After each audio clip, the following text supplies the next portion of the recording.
All right. Good evening, USA. International Long Island, aka Strong Island, Canada. The five spots of Brooklyn, Bronx, Manhattan, Staten Island, Queens. This is your man G Money Stacks, aka the Gregonator, YouTuber, host with the most, misunderstood lonely nomad, unstoppable independent podcaster, and rookie podcaster of Laurelton, Queens, New York. And you're rocking and hanging out with me on the 53rd episode of Excellent Fun Vibrant Talks podcast, the Sports Edition show. Live and direct from StreamYard and YouTube, where we talk about the stories in sports, not just only the stats and numbers, but the the sports, the sports athletes and what's their stories behind it and all that other stuff right there. And which includes baseball, basketball, football. There's tennis. There's a little bit of everything. So that's for the people that's new that don't know about the show. I'm telling you right now. And and by the way, right next to me is the Instagram live feed of the podcast show page. Make sure you turn your notifications on Excellent Fun Vibrant Talks podcast so you can be in the know on when I'm going to be on Instagram live and and when the episodes are going to be dropping. So, all right. So, without further ado, let me just start off with let me start off with by me saying about hold on a second.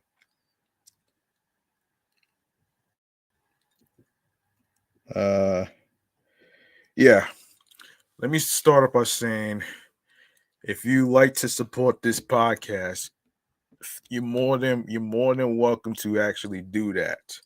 All right. So basically, basically my cash app is $ G Money Stacks 555. That's $ capital G lowercase MONEY capital S lowercase TACKZ 555. Once again, it's not about breaking the bank. It's all about doing the best you can as a human being on whatever amount of money you decide that you're comfortable and desire will be appreciated. Any amount will be appreciated. And also, don't forget to leave a 5-star rating on Podchaser, Podfriend, alongside with Spotify. And if you have Apple Podcasts or whatever, you could leave a 5-star rating and a review on there. And tell us what you feel about the sports topics that's going to be discussed. All right. And speaking of sports topics, grab that subscribe button for me on the YouTube Sports channel page of Excellent Fun Vibrant Talks podcast.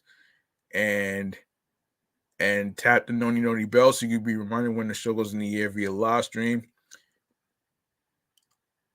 Stay tuned for more video content, upcoming episodes, previous episodes, and of course, download the episodes, listen, stream, and watch these episodes in case you miss any of them whatsoever.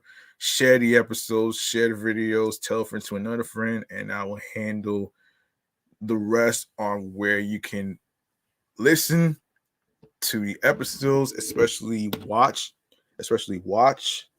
the episodes, especially on YouTube as well. So there you have it right there. I'm going to um yeah, I'm gonna pull up something actually. Hold on, just give me a sec.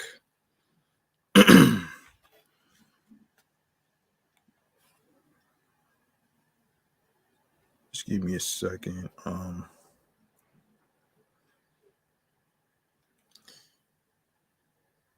on. Okay.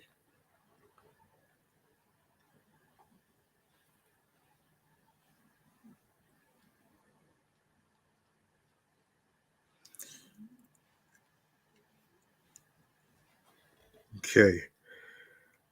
Um, Let me just let everybody know what today's episode is going to be based on, which is the topics. One in particular has to do with what went down with the recent incident with Damar Hamlin, and there's going to be a little bit of everything, including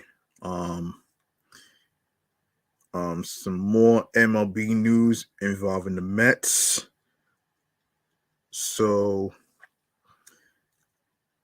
without further ado, I'm gonna get to where we're gonna be talking about today. So just bear with me.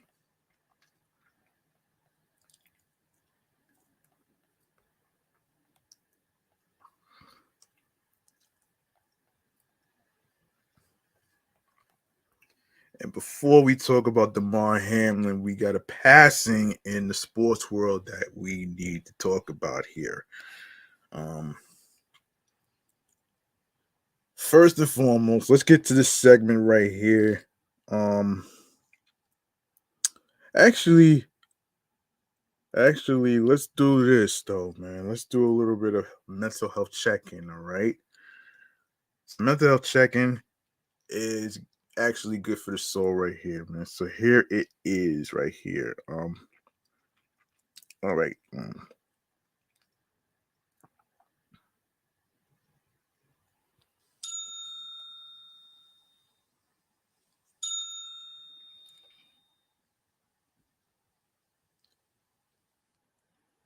All right.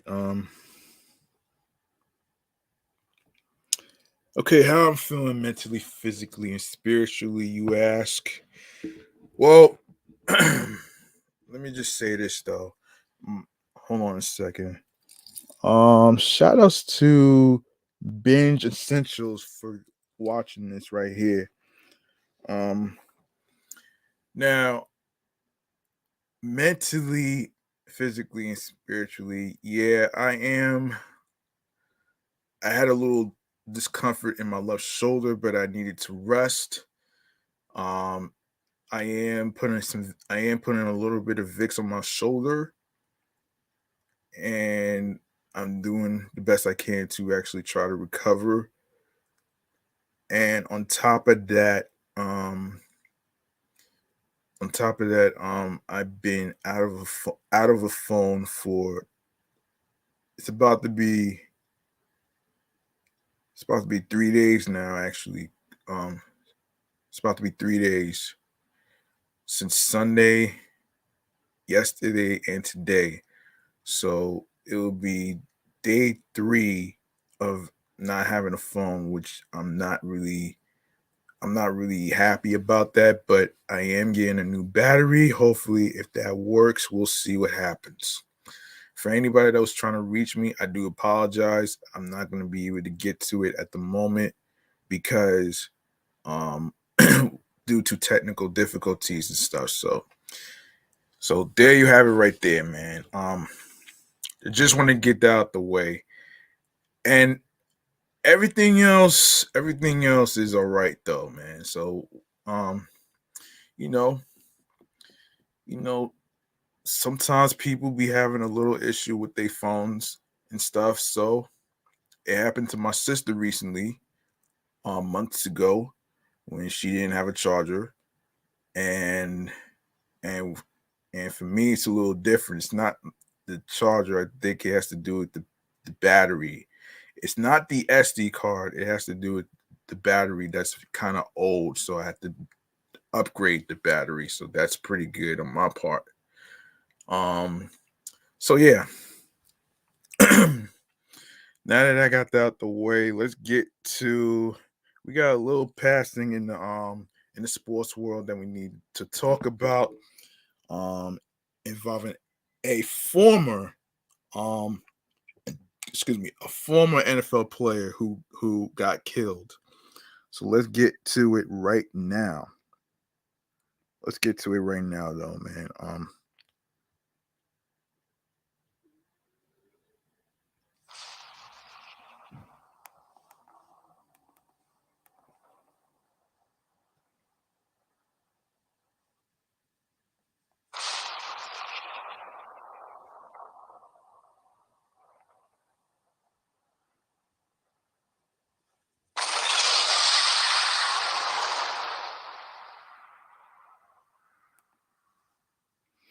All right. Okay. All right. Let's get to the former NFL player, all right? Let's get to it.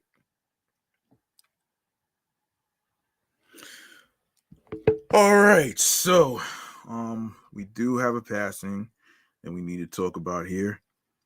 And this is according to TMZ Sports.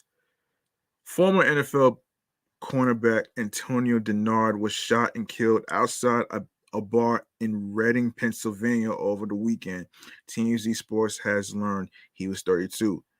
Um, the Berks County coroner's office tells us Dennard was pronounced dead at 3:15 a.m. on October 16th after being transported to Reading Hospital for a gunshot wound.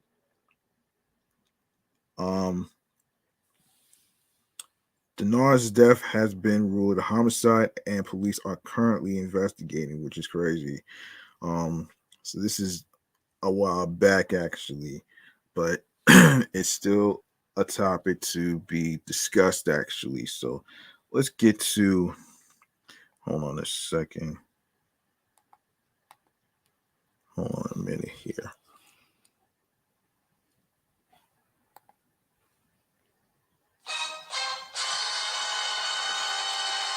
I don't know what type of issue would a person would actually shoot a former NFL player like that. To be honest with you, that's not that's not cool at all, though. It really is not cool at all, for real.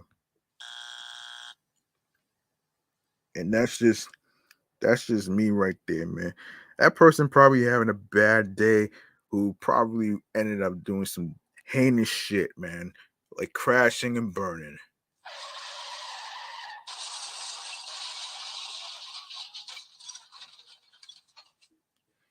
Okay.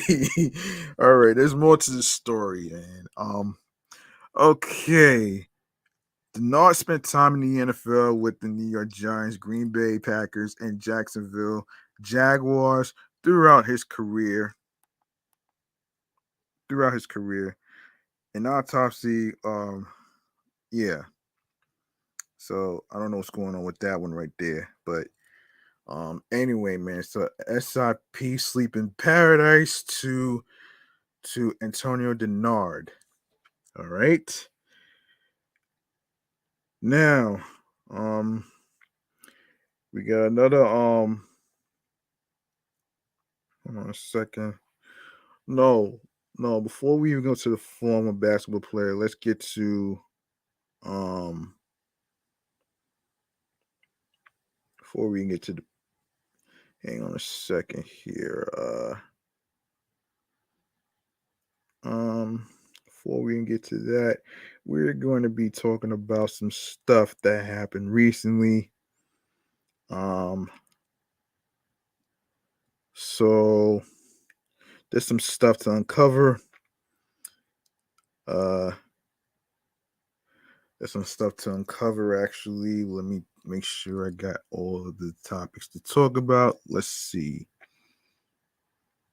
Um, okay, Dashawn Jackson. Okay, all right, let's talk. Hold on a second. Dashawn Jackson. Hold on a minute here. We got another issue that we need to talk about too. Dashawn Jackson. Hold on. Okay, let's talk to Sean Jackson. And this is according to the Bleacher Report. Taking one at a time, the reasons the Philadelphia Eagles decided to release wide receiver Deshaun Jackson, who had a career best season statistically in 2013, are difficult to understand. But put them all together, in association with gang members, lavish spending, a dispute with former agent Drew Rosenhaus over money, a robbery at his home in January, and an often immature approach to his football career, and the decision begins to make sense. It also explains why that same pattern of behavior has several other NFL teams hesitant to sign him. And those reasons don't include one other. Several sources close to Jackson and the Eagles say he received a death threat in 2012 from a crackpot fan. Unfortunately, those same sources say that such a threat is not unusual. But what is concerning about this one was Jackson's reaction to it. It freaked him out. A former associate of Jackson's said he thought it was gang related at first. The Eagles, um, declined to comment on the death threat, and Jackson's publicist did not respond to a question about the threat. Oh Lord. Oh my gosh.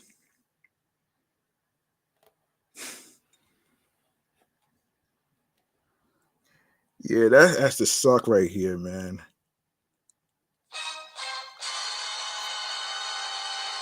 Like, why are you threatening a former football player? Like, what even possessed you to even do that right there? To be honest with you, that's just crazy. Yeah, that's crazy right there. I don't know how people do this, but me personally, I don't know. This is not right though. That's not right though, man. Anyway, however, two of those sources believe the threat shook Jackson because of his friendship and association with Los Angeles area gang members. Moreover, NFL teams are now researching Jackson's background and a pattern of events in his life that make them wonder if he can be depended on. Is he a gangbanger? No, I don't think so, said an AFC team executive with knowledge of security checks on Jackson. Our belief is that he's kind of a wannabe at worst. He hangs out with bad guys because he thinks it's cool, but he doesn't really do bad things. However, the executive acknowledges the question NFL teams face now is, does that ever change? In the aftermath of the arrest of former New England tight end Aaron Hernandez, NFL teams are taking extra caution with a fairly significant number of players who have gang ties. What is with everybody in gangs, man? I mean, really, really, and that right there, that's what really, that's what really gets a little. That's what drives people crazy, though. So that's just nah.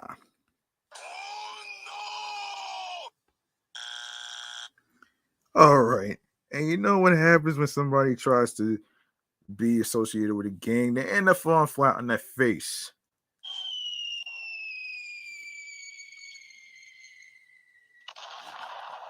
Yeah. Yeah, I had to do that. I had to do that right there. Um, yes. So while this has been a focus of NFL security for years, the belief is that most players were largely left alone by gangs and allowed to conduct their careers. Most of what we were running into were requests for money, often with a direct or indirect threat of harm to a family member. Basically, protection money. That happens a lot in all sports, a source within NFL security. With Jackson, the big concern is whether his tendency to live large will drive him into a troubling place. Jackson has started his own rap label, um, Jackpot Records, a venture that is notoriously risky. In Jackson's case, the risk may go beyond simply financial. It was reported last week by NJ.com that Jackson has a business relationship friendship with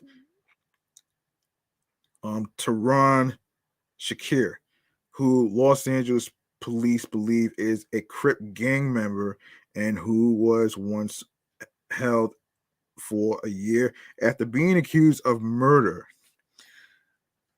Oh my gosh. Why do you have to hang up with the wrong crowd, man? And this is why this is why it's game over, man. You know what I mean? I don't know why, but this is crazy right here. And it's game over for Dashawn Jackson anyway.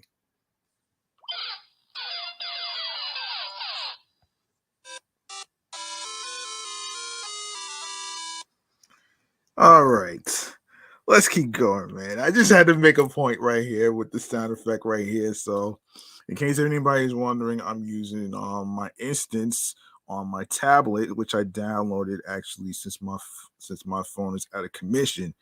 But hopefully, when I get the new battery tomorrow, I'll be back. So, anyway, that's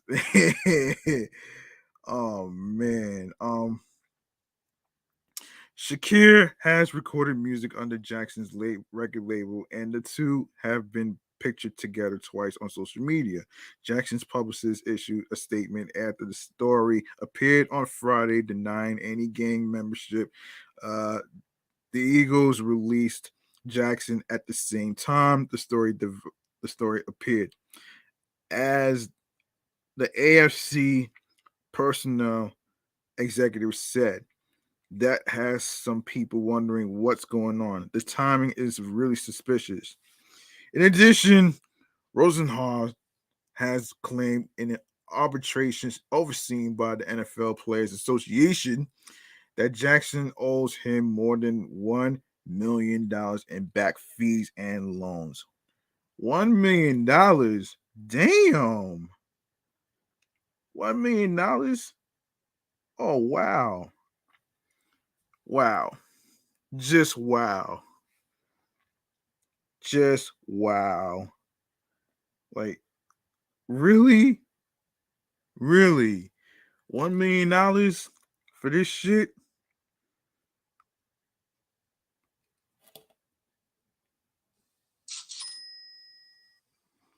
Yeah. That's crazy, man.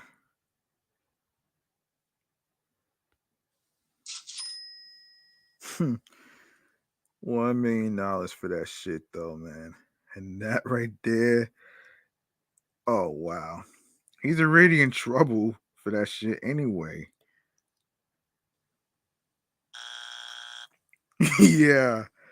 And on top of that, he already crashed and burned.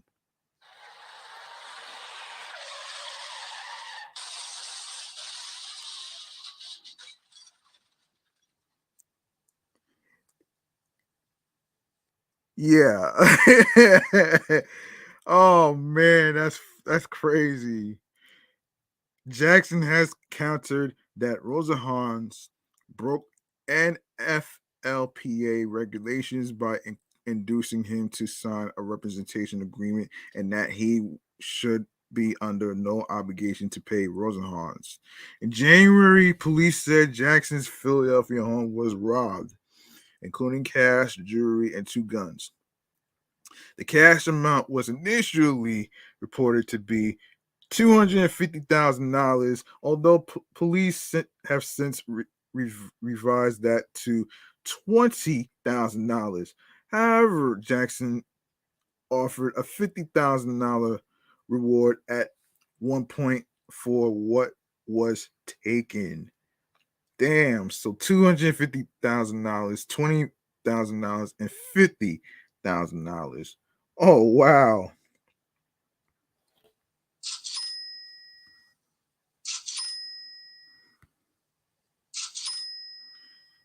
All right.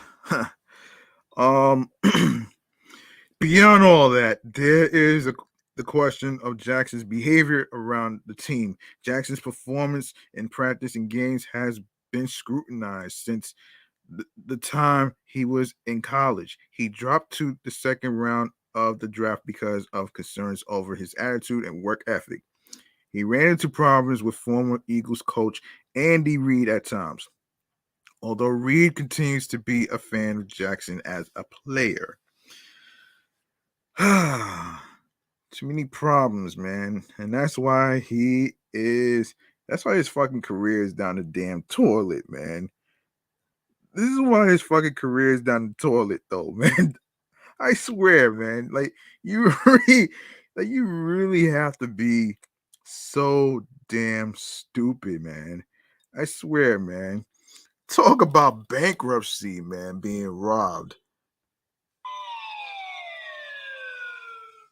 All right. Oh man. I swear, man. This is crazy, man. Anyway, this past season, Jackson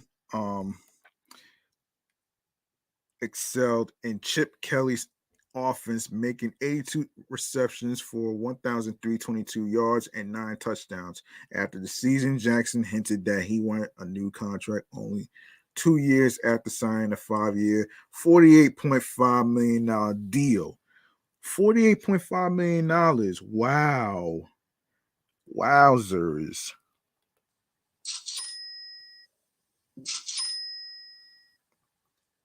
Yes. Jackson quickly denied he wanted a new deal, but his fascination with his contract and money have been consistent in his career. Throw in all the other issues, and you have the odd case of an extremely talented player getting cut seemingly at the top of his game. Normally, a player like this might have lasted a day on the open market. Instead, teams are taking their time to make sure they know everything about Jackson's life. Um, Talent, no question. It should be a bidding war. He probably would be signed already if it was just on talent, but it's not. And that should tell you something, the AFC executive said. All right, so let's see what else on the agenda. On the agenda that we need to talk about here.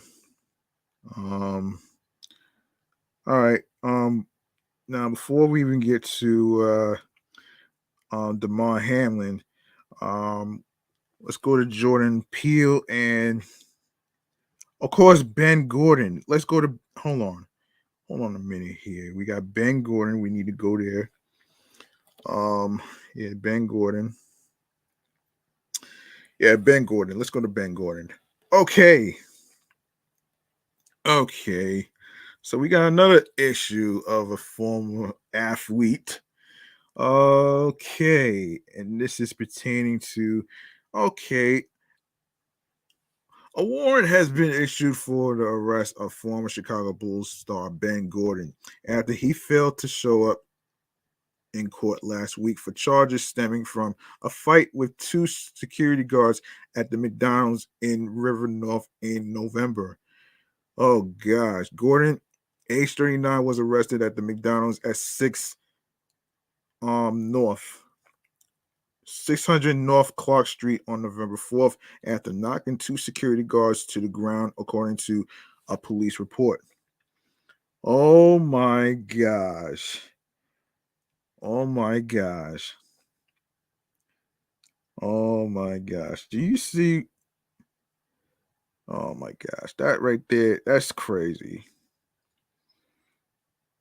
That's very crazy right there, man. That should really tell you. Um, that's crazy. I don't understand I don't understand athletes these days, man. And they end up doing some shit like this. Ah man, oh man, oh man, oh man.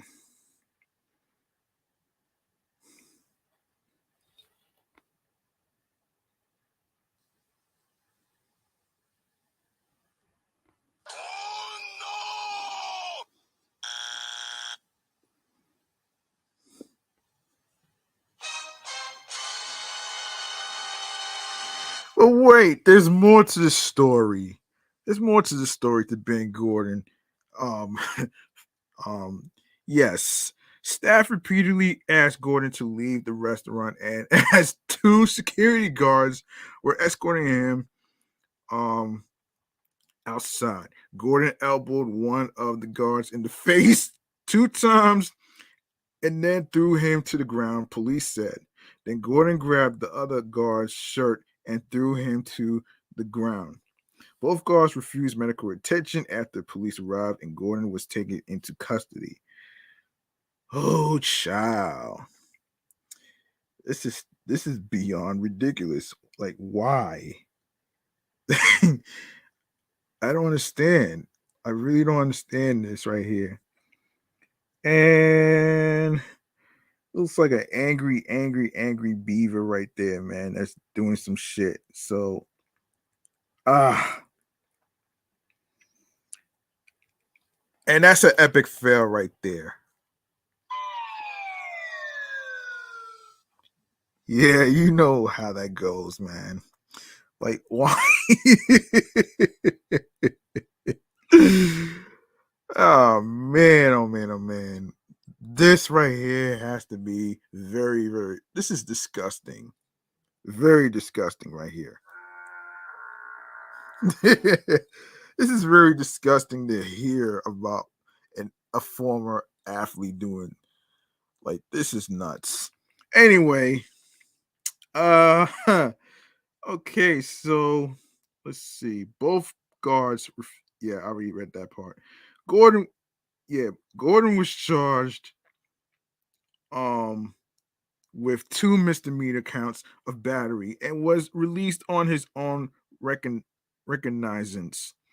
He was due to return to court on December 21st, but did not show up, and a judge issued an arrest warrant. The Bulls drafted Gordon with the 3rd overall pick in the 2004 NBA draft, and he played in Chicago for 5 seasons, averaging 18.5 points per game. He also played for the Detroit Pistons, Charlotte Bobcats.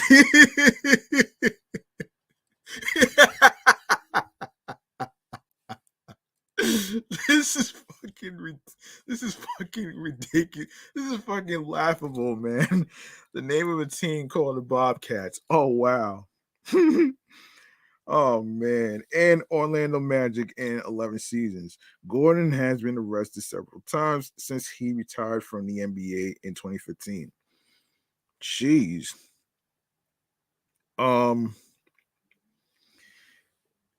In October 2017, he was hospitalized for psychiatric evaluation after reportedly arguing with a woman and locking himself into a bathroom of a sports rehabilitation center that he owns in Mount Vernon, New York. In November 2017, Gordon was arrested in New York for allegedly driving with a forged license. A forged license? Oh, wow. Wow. Here's what I gotta say. On this. But I'll probably say this with these sound effects right there, man.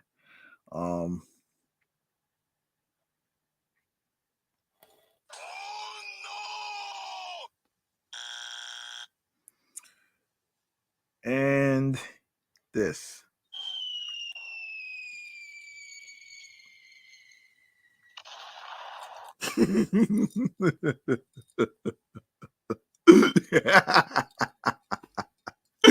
I had to do this. It's so fucking incredible to see an athlete who had a good career end up ruining his damn life though.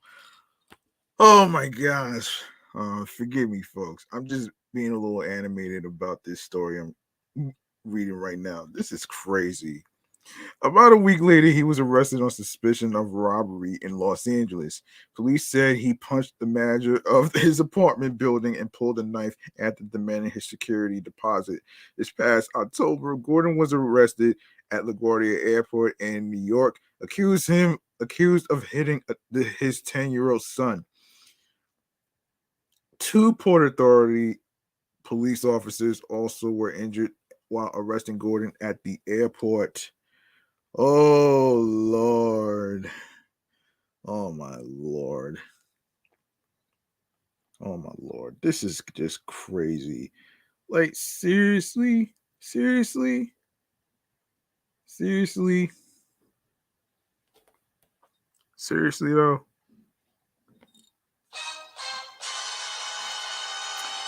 And yes, there's more to the story about Ben Gordon and his crazy ass ideas for attention, right? Well, let's see. In 2020, Gordon wrote a piece in the Players Tribune about his struggles with mental health issues, revealing he has bipolar disorder and has repeatedly considered suicide. What?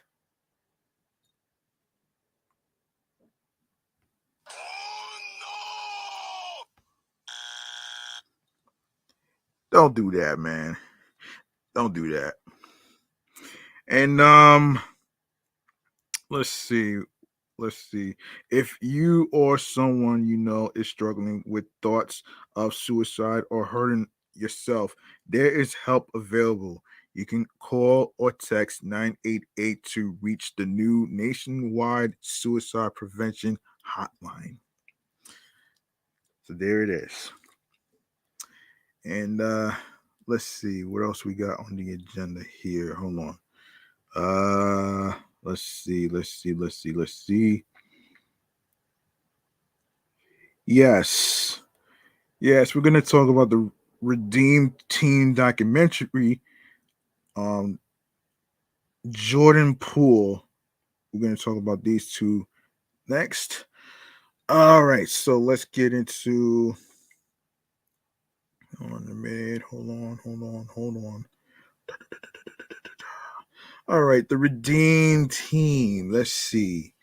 I've been holding on to this for quite some time. This is okay, the US men's basketball team has so long been associated with winning that it's easy to forget that heading into the 2008 Beijing Games, their victory was no guaranteed layup. Coming off of a resounding defeat in Athens 4 years earlier with a bronze medal finish, the All-Star team has something to prove for the first time. Now, a new documentary tells the story of this so-called redeemed team and how some of the best basketball players in the world came to be seen as underdogs. Redeemed Team marks the first time that the International Olympic Committee has opened up its archives of more than 70 years of Olympic history. This film will bring viewers directly inside that team, said Mark Parkman of Olympic Channel Services. And it'll do that with some help. The documentary features previously unseen footage and interviews with Redeemed Team members LeBron James, Dwayne Wade, Carmelo Anthony, and Chris Paul, as well as their coach Mike Mike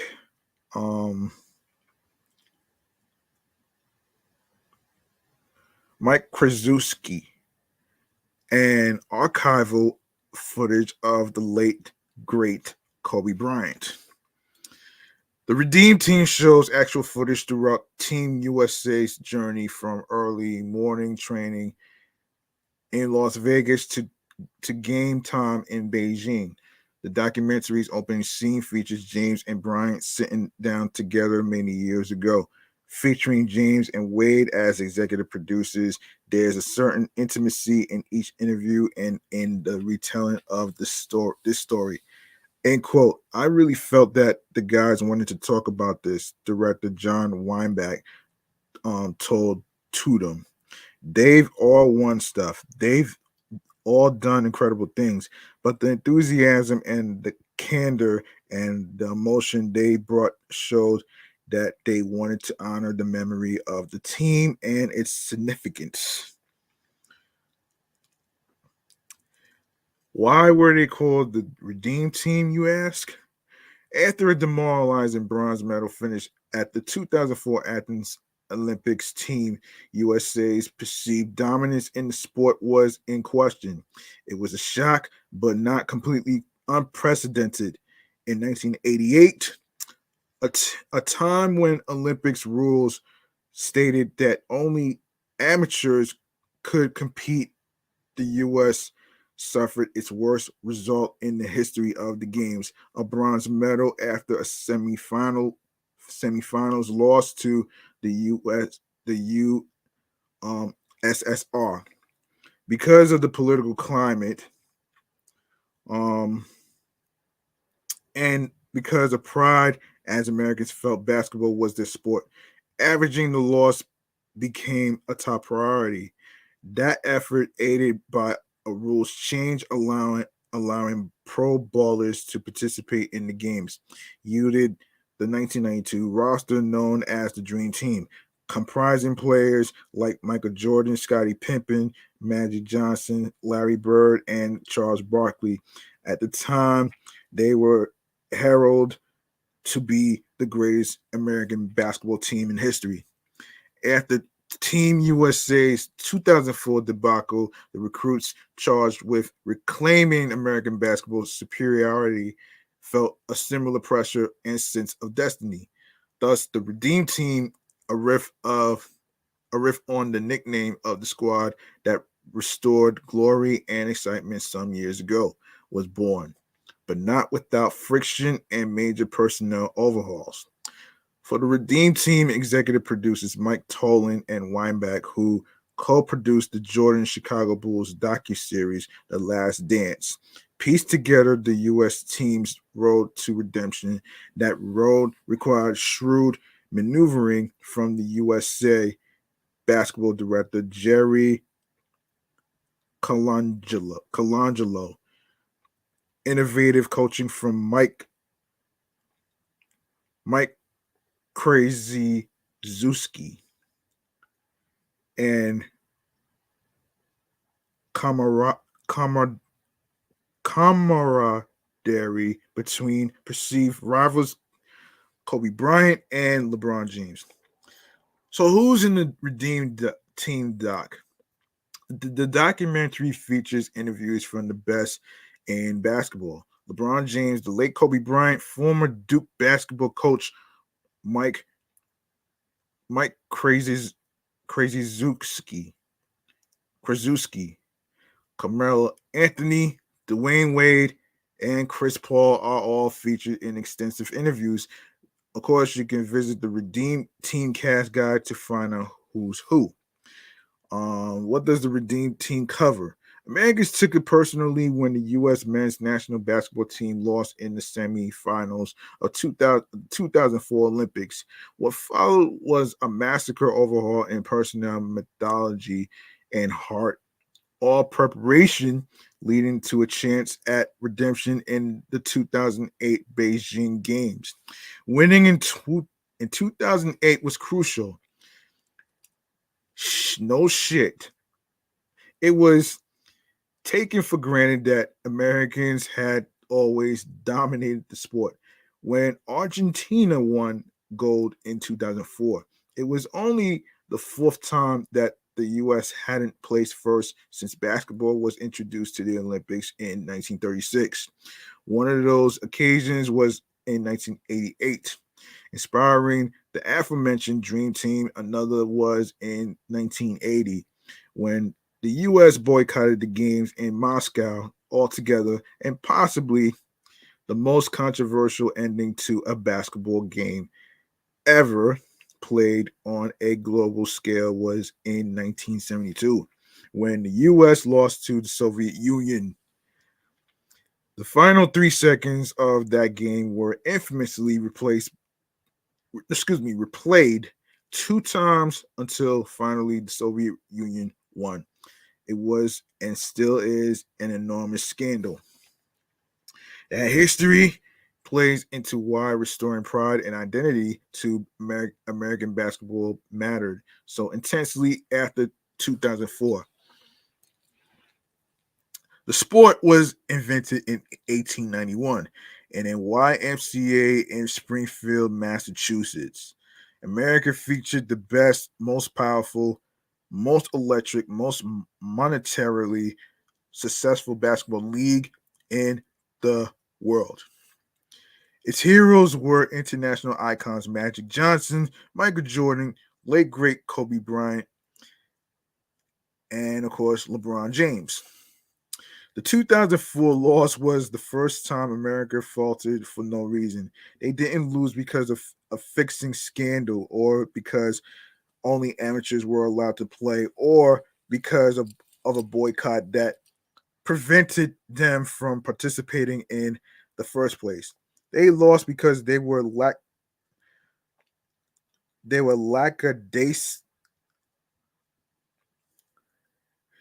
lackadaisical and complacent. It was a threat to what American basketball understood itself to be. That's the tension that created the Redeem Team, and that's where the challenge lay for director Colangelo and coach Krzyzewski and a new squad of players shouldering a new mission to reclaim greatness. All right, so let's go to Jordan Poole. Yes. Yes. Now, and this is from Yahoo, the website I'm using. Now would be a good time to start. Oh, by the way, man, you can check out the Redeem Team on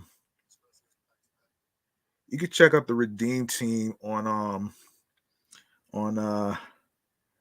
I think it's on Netflix. I believe it's on Netflix. I believe it's on Netflix, by the way. Yeah, you can go check that out as well. Yes, so now would be a good time to start curbing the criticisms. Some of them justified directed toward Jordan Poole. He is on his way back to being the dude uh the Warriors deemed worthy of a nine-figure contract extension.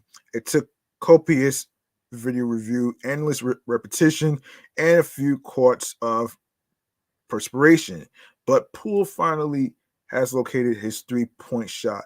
This is a huge development.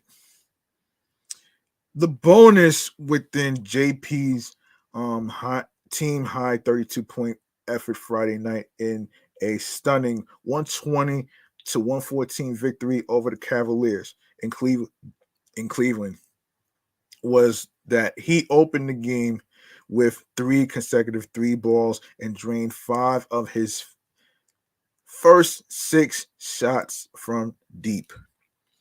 JP was fantastic. Coach Steve Kerr told reporters at Rocket Mortgage Fieldhouse. With Stephen Curry, Draymond Green, Klay Thompson, and Andrew Wiggins given the night off, the spotlight was on Poole. He handled it nicely. His teammates followed his lead. The Warriors led by 5 after one quarter and stayed in front by as much as 20 before a late Cleveland surge trimmed the margin. We let them get going in the first quarter. Cavaliers star Darius Garland said, and that was the game after that. That was the JP effect with three triples in the first 3 minutes. The rim seemed to get larger for the entire roster. The Warriors shot a season high 53.5%, which is 23 of 43 from deep. Poole finished 5 of 12 beyond the arc, bringing his totals over the last 6 games to 21 of 52. That's 40.4%, his longest stretch this season of solid shooting from deep. To play that way tonight without Steph and Clay and Wiggs and Draymond, Kerr said, with Isaac Okoro all over him to give us that scoring, that force. He made so many plays out there. He just set the tone right away. If Poole can shoot in the 37 to 40% range, he becomes considerably more dangerous. He becomes an all-star an all-star scorer, excuse me. Consider that JP entered the game shooting 31.5% from deep this season, spending most of the first half with percentages in the high 20s and low 30s. His overall percentages hovered in the low 40s. All too often, though, Poole's three-point shot was killing the offense. That was the missing element of his arsenal, and it was sabotaging his best efforts. It's not the basis of his scoring production, but it is the key to his efficiency. Without JP's three ball, two things were happening, both problematic for the Warriors. One, defenders were starting to sag off him. Two, Poole's lack of faith in his deep shot compelled him to try his quickness against the sagging defenders, resulting in over dribbling and turnovers. Not just turnovers, mind you, but game altering miscalculations, thus the criticism. Now that Poole's three-pointer is getting back to his norm, he shot 36.4% over 76 games last season. Defenders will start creeping closer to him. Doing so is an invitation to get burned. The quickness that was nullified by sagging defenders is enough to annihilate those who try breathing on him. Oh shit. Oh man. That's fucking crazy. Oh man. In the 6 games before his latest bump, Poole was 14 of 60. That's 23.3% from distance. That paltry number is skewed by the fact that Curry missed those games. But players and coaches in the Golden State locker room know that percentage is not representative of JP's shooting ability. What they are seeing now is more typical. Poole is a four-level scorer, driving at the rim, floaters, mid-range, and threes, who spent much of the season as a three-level scorer. He was great, Kerr said. He's just getting better and better. There's so far to go, which is exciting. There was a sense that maybe Poole wasn't ready to handle the higher expectations that come with a contract that could be worth as much 130 130 what is it, $1 million over 4 years beginning next season. He has 36 more games to bury those concerns, and that's what will happen if his three ball is falling at a decent rate. Okay, let me do the sound effect of the cash register. Hold on a second.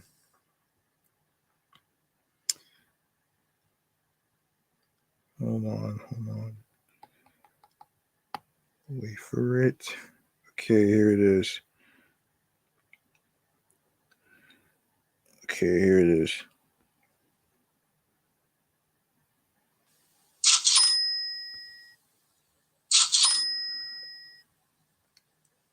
All right. Now that we talked about Jordan Poole, we're going to go to the big story that happened recently. And then we'll go to some more MLB news and stuff for last. Now we can talk about what went down with Damar Hamlin. Okay. All right, so let's see. And then we go to Shannon Sharpe. All right. All right, so Damar Hamlin had a health scare. So let's get into it though. So most recently, the sports world was shaken to its core after Buffalo Bills safety Damar Hamlin collapsed on the football field in front of a national TV audience. His story is nothing short of miraculous and inspirational, and millions of Americans have taken notice of just how important it is to have a health professional who knows CPR available at all times. However, CPR um which stands for those of you who may not know what CPR stands for, it stands for cardiopulmonary resuscitation. It's something that anyone can learn, and is certainly valuable for everyone to at least understand. In fact, since Hamlin's health scare, Americans are showing a huge interest in learning more about CPR, according to new research. Hamlin suffered a cardiac arrest during the Bills Bengals Monday night f- football game on January 2nd when he collapsed after taking a hit during a tackle. The game was initially postponed, but the NFL announced it would not be resumed. It would not be resumed due to the nature of the game's events. The Buffalo Bills updated fans last on January 9th, stating that Hamlin has been released from the hospital and returned to Buffalo. He's doing well, and this is his next stage of recovery. Yes, so let's break down the definition for all you sports listeners out there that may not know what that is. And of course, many of you probably going to um going to do a career in EMTs and all that other stuff. Here's what CPR is. So, when someone experiences cardiac arrest, which stops the heart from beating, CPR is an emergency life saving procedure performed that can exponentially aid in their chances of survival. It is normally a combination of chest compressions and mouth to mouth resuscitation, although it is possible to learn and utilize a hands only CPR technique. Why the sudden uptick in CPR curiosity? Bill's assistant trainer Danny Kellington administered CPR on the field moments after Hamlin collapsed. Kellington was able to restore Hamlin's heartbeat before he was rushed to the hospital. The traumatic event and resuscitation have inspired fans and non-fans alike to look into CPR resources online, specifically with the American Heart Association.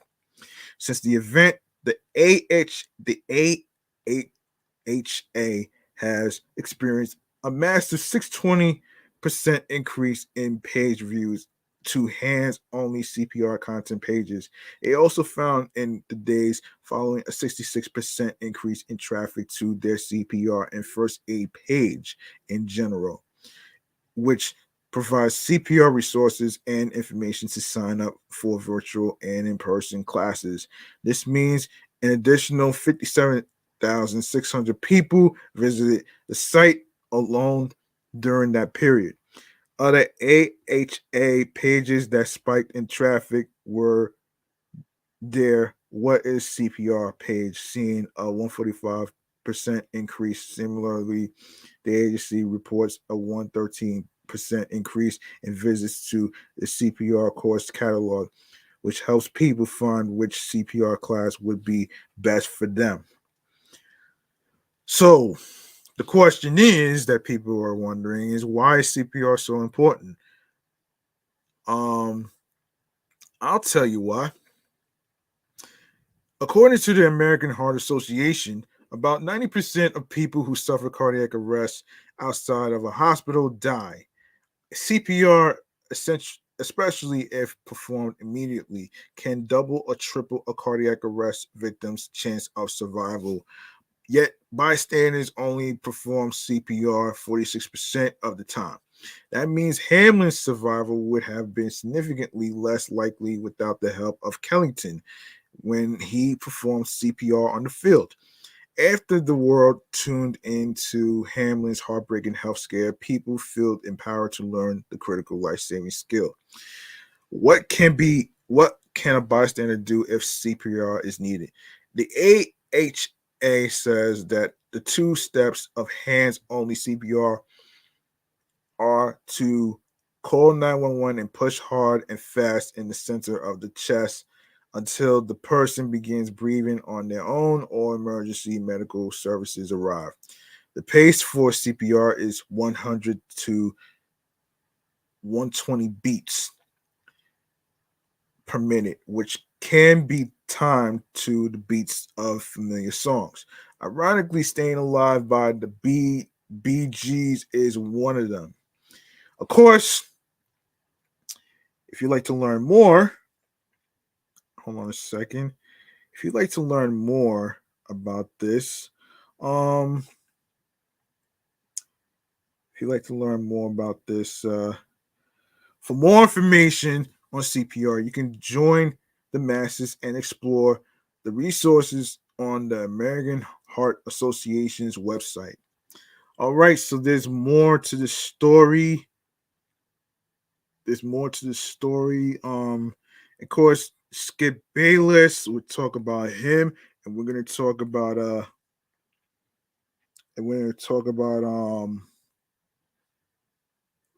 Shannon Sharpe.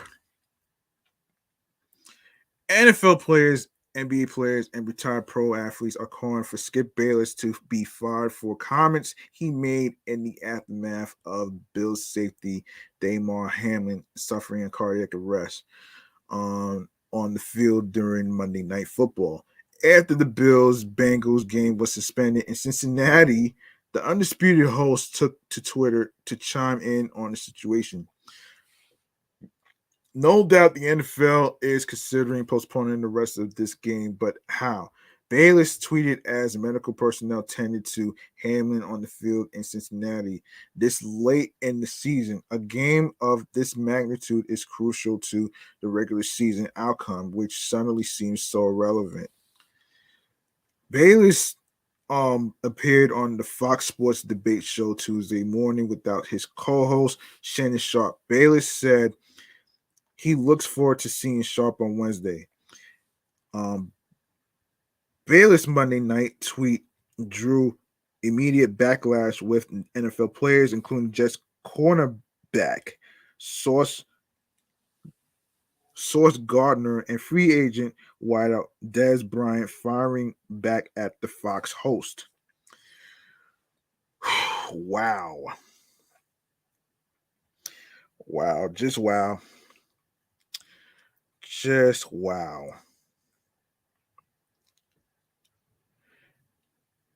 Just wow. Hold on a minute here. All right, let's get to it.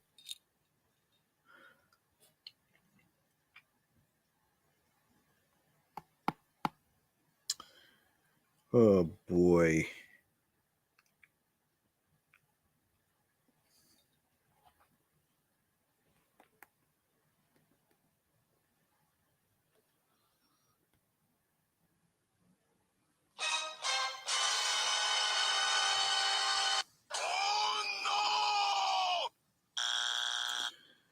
Okay, that was tasteless though. That's really tasteless for him to say though.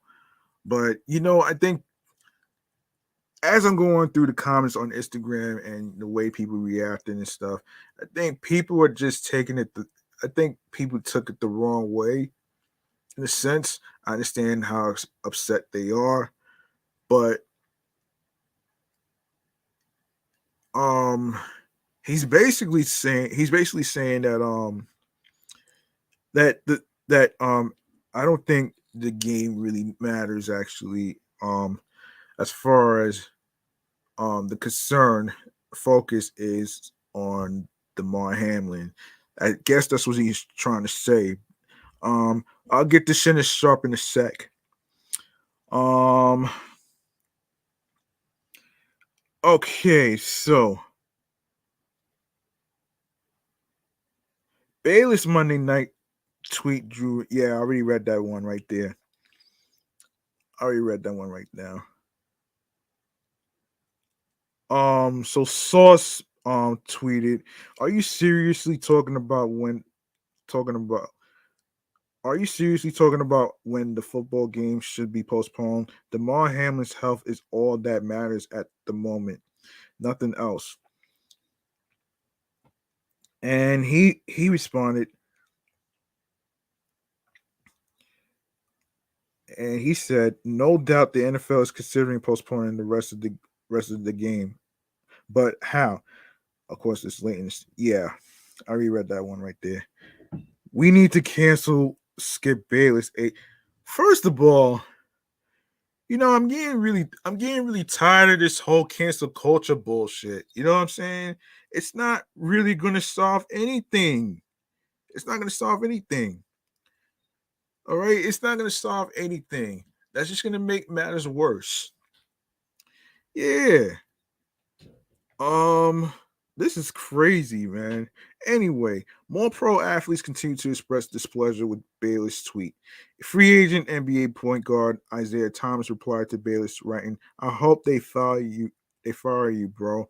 For you to even think of the game is very sad." ESPN NBA analyst Kendrick Perkins wrote, "You are a sick individual." Real talk. Um, Hall of Fame wide receiver Terrell Owens reposted Bayless's tweet to Instagram and said, "It is the most despicable tweet ever," adding, "I hope you lose your job." Former NBA champion Matt Barnes commented under Owens' post, writing, "Someone should slap the shit out of Skip one of these days." Bayless then apologized in a separate tweet, writing Monday night, "Nothing is more important than that young man's health. That is the point of my last tweet. I'm sorry if that was a misunderstood. That was misunderstood, but his health is all that matters. Again, everything else is irrelevant. I pray for him and will continue to." Prior to his controversial tweet about postponing the game, Bayless did say that he said a prayer for Hamlin and his family. Not exactly sure what happened to Damar Hamlin. Bayless tweeted, and amid the tragic scene on Monday night, players on both teams are shaken. Ambulance out on the field, CPR administered. Can't remember play being stopped for this length of time. Just said a prayer for him and his family. He continued, "I've seen so many horrific injuries suffered on football fields, yet never have I seen a reaction like this. In every other situation I witnessed or covered, the games always went on fairly quickly.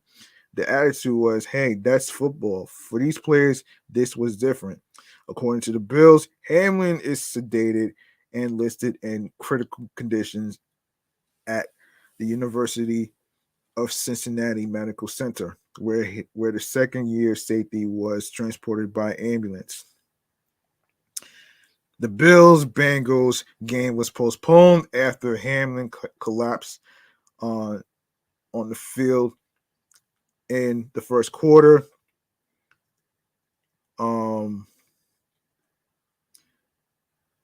The first quarter, after making a hard tackle on Bengals receiver T. Higgins. The 24-year-old initially got up after the hit and appeared disoriented before falling to the ground on his back. CPR was performed on Hamlin on the field after his collapse, and his heartbeat was restored on the field before he was transferred to the UC Medical Center for further testing and treatment. Jordan Rooney, the CEO of sports marketing agency Jaster Athletes, who is Hamlin's marketing representative and friend, provided an update on Twitter Monday night. Yes. And Hamlin's vitals are back to normal, and they have put him to sleep to put a breathing tube down his throat. They are currently running tests, Rooney wrote. The University of Cincinnati Medical Center did not anticipate making any statement early Tuesday. On Tuesday's installment of Fox's Undisputed, Bayless apologized for discussing regular sports topics with Hamlin's life still in jeopardy. "I'll admit up front, I'm still shook up by what happened last night to Damar Hamlin, Bayless said. In fact, I'm still wrecked. In fact, I'm not sure I'm capable of doing this show today. After barely sleeping on it, I decided to give it a try. We wrestled through much of the night whether to even do a show today because it felt like in our minds we almost can't win with this because the last thing we want to try to do is come off as insensitive to what this young man is going through in a life or death situation. The last thing we want to do is offend anyone by trying to do what we always do, which is talk about sports. Oh boy.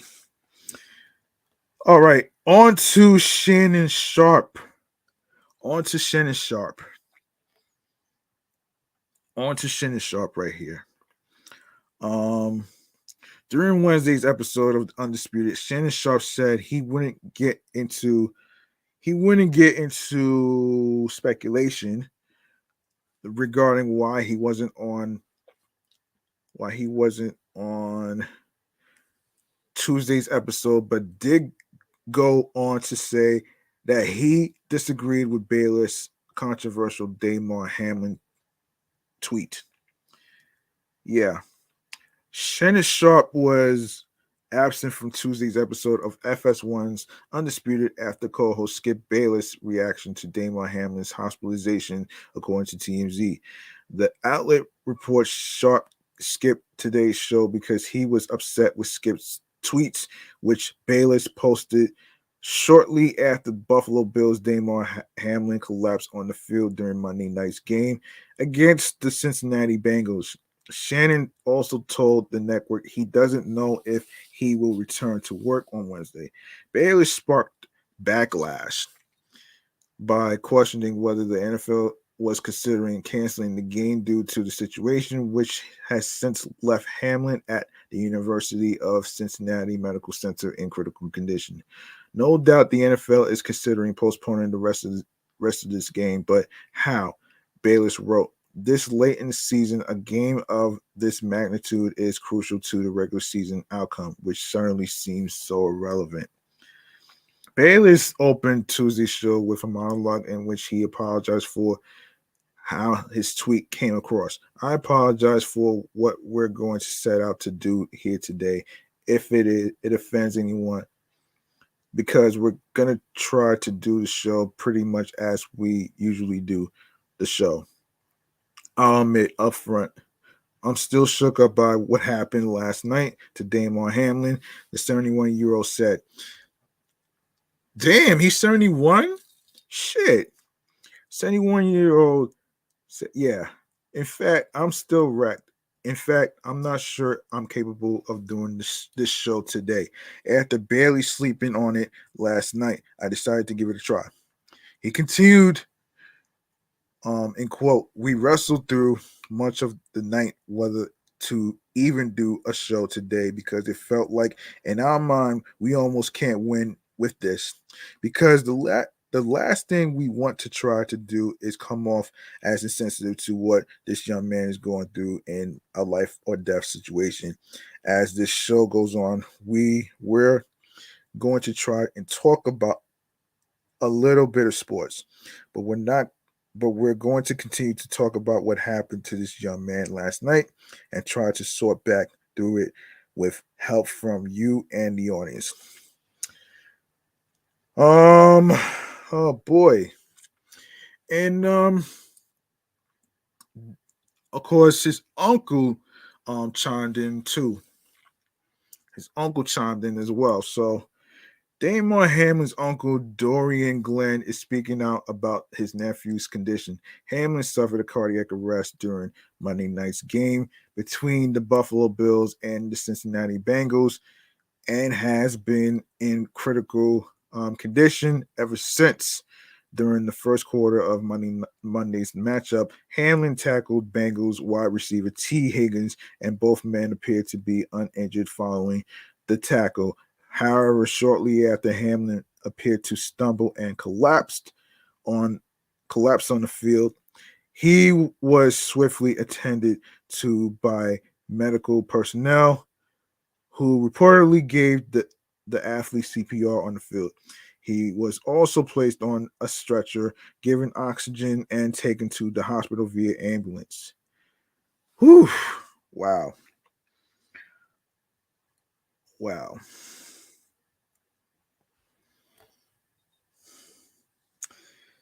Yeah, that has to be very scary for people, man. Especially what he's going through. Um yeah, yeah. Yeah. You get it.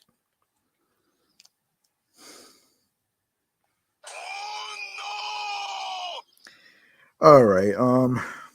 Okay. So all right. All right, where was I? Oh, okay. Um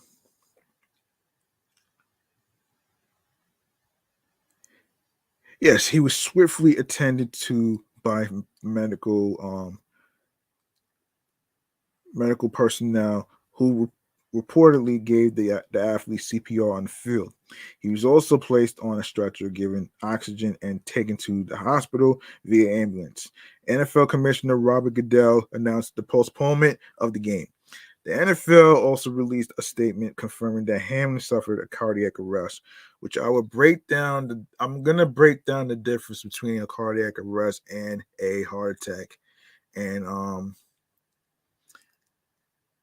and all that stuff right there. Um, Speaking to CNN tonight, Glenn revealed that Hamlin, who has been sedated at the University of Cincinnati Medical Center since Monday, had to be resuscitated twice. His heart had went out, so they had to resuscitate him twice. Glenn told CNN's Adrian Broadus outside the hospital. They resuscitated him on the field before they brought him to the hospital, and then they resuscitated him a second time when they got him to the hospital. Glenn also thanked the medical staff, telling Broadus, if not for them, my nephew probably wouldn't be here.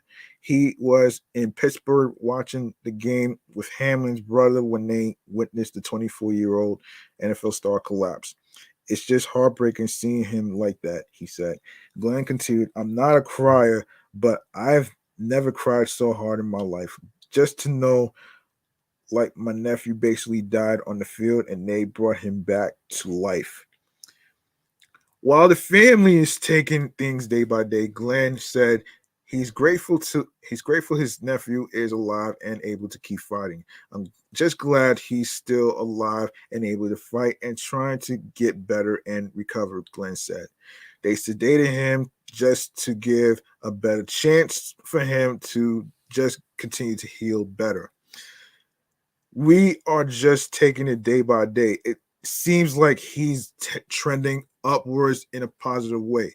In addition to being sedated, Hamlin has also been on a ventilator to help with his breathing after sustaining damage to his lungs following Monday night's tackle.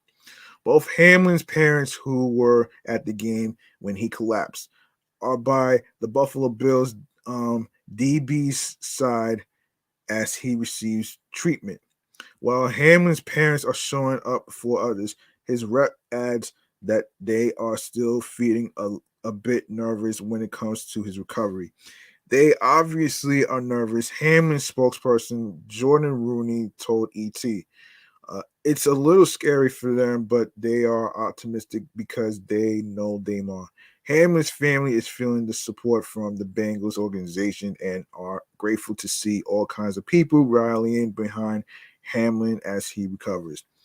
It's been phenomenal, Rooney said about the support. I mean, the family has been incredibly thankful because for them, it's just a really tough moment. So to have so many people unite around this challenging time for them, I think it makes a difference. It just goes to show we can come together, even Bengals and Bills fans can come together. The family is honestly just incredibly thankful. They just keep saying, like, they are just in disbelief. They are just like, wow, this is amazing. I can't believe how good these people are to us. Hamlin's family also released an official statement Tuesday, which was shared by Rooney. On behalf of our family, we want to express our sincere gratitude for the love and support shown to Damar during this challenging time. The statement read, "We are deeply moved by the prayers, kind words, and donations from fans around the country." And yes, um, the family statement went on to thank the medical professionals who assisted after the incident, saying, "We also want to acknowledge the dedicated first responders and healthcare professionals at the University of Cincinnati Medical Center who have provided exceptional care to Damar. We we feel so blessed to be part of the Buffalo Bills organization and to have their support. We also want to thank Coach Taylor and the Bengals for everything they've done." Hamlin's family statement ended with a request for more prayers and a note that further updates would be provided as they come in. "Your generosity and compassion mean the world to us," the statement read. "Please keep Damar in your prayers. We will release updates as soon as we have them. Thank you, the Hamlin family." And yes, there's actually more to this actually. What is it? What is it?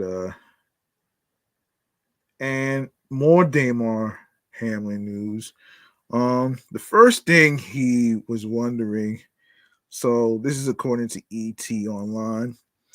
Doctors treating Damar Hamlin said the Buffalo Bills safety is communicating in writing, and one of the questions he asked after waking up on Wednesday was, who won the pivotal game between the Bills and the Cincinnati Bengals?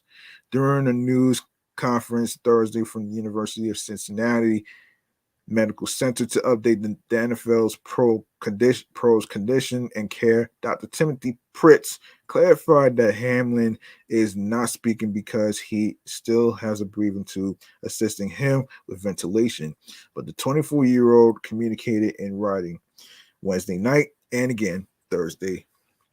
When he asked, "Did we win?" the answer is yes, Damar, you won. You've won the game of life, said Pritz, the division chief of general surgery at UC Health. That's probably the most important thing out of this. And we really need to keep him at the center of what's going on. Pritz, along with Dr. William Knight, the fourth, said they've seen substantial improvement in Hamlin over the last 24 hours. The doctors also added that his neurological appears intact. Hamlin remains critically ill and in critical condition. The cause of the cardiac arrest is still not known, and the doctors said tests are ongoing to determine the cause.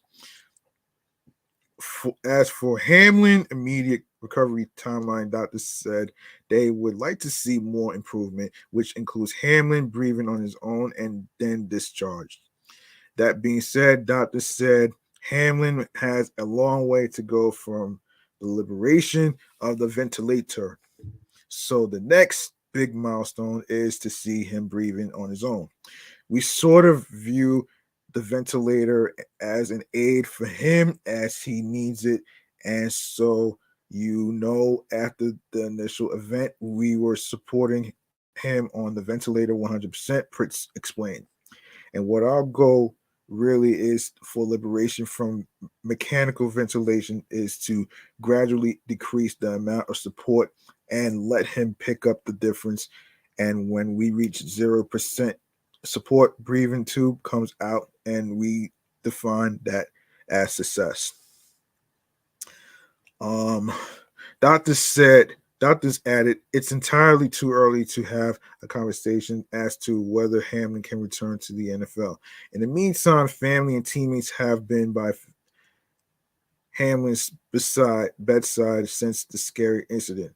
Per the physicians caring for Damar Hamlin at the University of Cincinnati Medical Center, Damar has shown remarkable improvement over the past 24 hours. Read a statement released by the Bills. We still critically ill. While still critically ill, he has demonstrated that he appears to be neurologically intact. His lungs continue to heal and is making steady progress. We are grateful for the love and support we have received. As reported by NFL Network's Ian Rappaport, Hamlin opened his eyes Wednesday night and has been gripping the hands of those close to him from his hospital bed. During the first quarter of Monday's matchup, Hamlin tackled Bengals wide receiver T. Higgins, and both men appeared to be uninjured following the tackle. However, shortly after, Hamlin appeared to stumble and collapse on the field. He was swiftly attended to by medical personnel who gave the athlete CPR on the field before ultimately transporting him to a hospital where he is currently receiving treatment. Doctors confirmed Thursday that Hamlin initially had a pulse and needed one round of CPR and the use of a defibrillator after Hamlin lost his pulse. Knight credited the Bills' medical staff for quickly jumping into action and saving Hamlin's life. Okay, so let's see. So another Damar Hamlin news. Let's get to it right here. After some scary moments on and off the field, Buffalo Bills safety Damar Hamlin is well on his way to recovering. The safety underwent cardiac arrest on the field after making a routine tackle against the Cincinnati Bengals. Hamlin had to be resuscitated on the field and was immediately placed in the ICU. Now, a day after waking up, Damar Hamlin is already talking with some of his close friends like Carolina Panthers safety Kenny Robinson. And Kenny Robinson says on Twitter, bro, up talking. Love, I'm so happy, man. God is good. The Athletic Insider Sham Charania and NFL Insider Ian Rappaport confirmed this shortly afterwards, as well as the Bills' official Twitter account. And Ian Rappaport says, this is amazing. For the first time, Bills safety Damar Hamlin is addressing the team via FaceTime. The breathing tube is out, and he's spent the morning speaking to various teammates on FaceTime. Now he's delivering a message to the entire group, I'm told. And Shams Charania says, a blessing, the breathing tube is out of Damar Hamlin's as of this morning, and he has begun talking to Buffalo Bills teammates again. Hamlin has had a breathing tube in body through his throat since Monday night, but no longer needs it and can breathe fully on his own. Yes.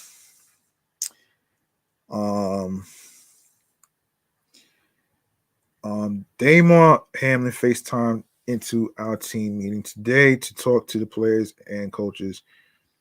What he said to the team, love you boys.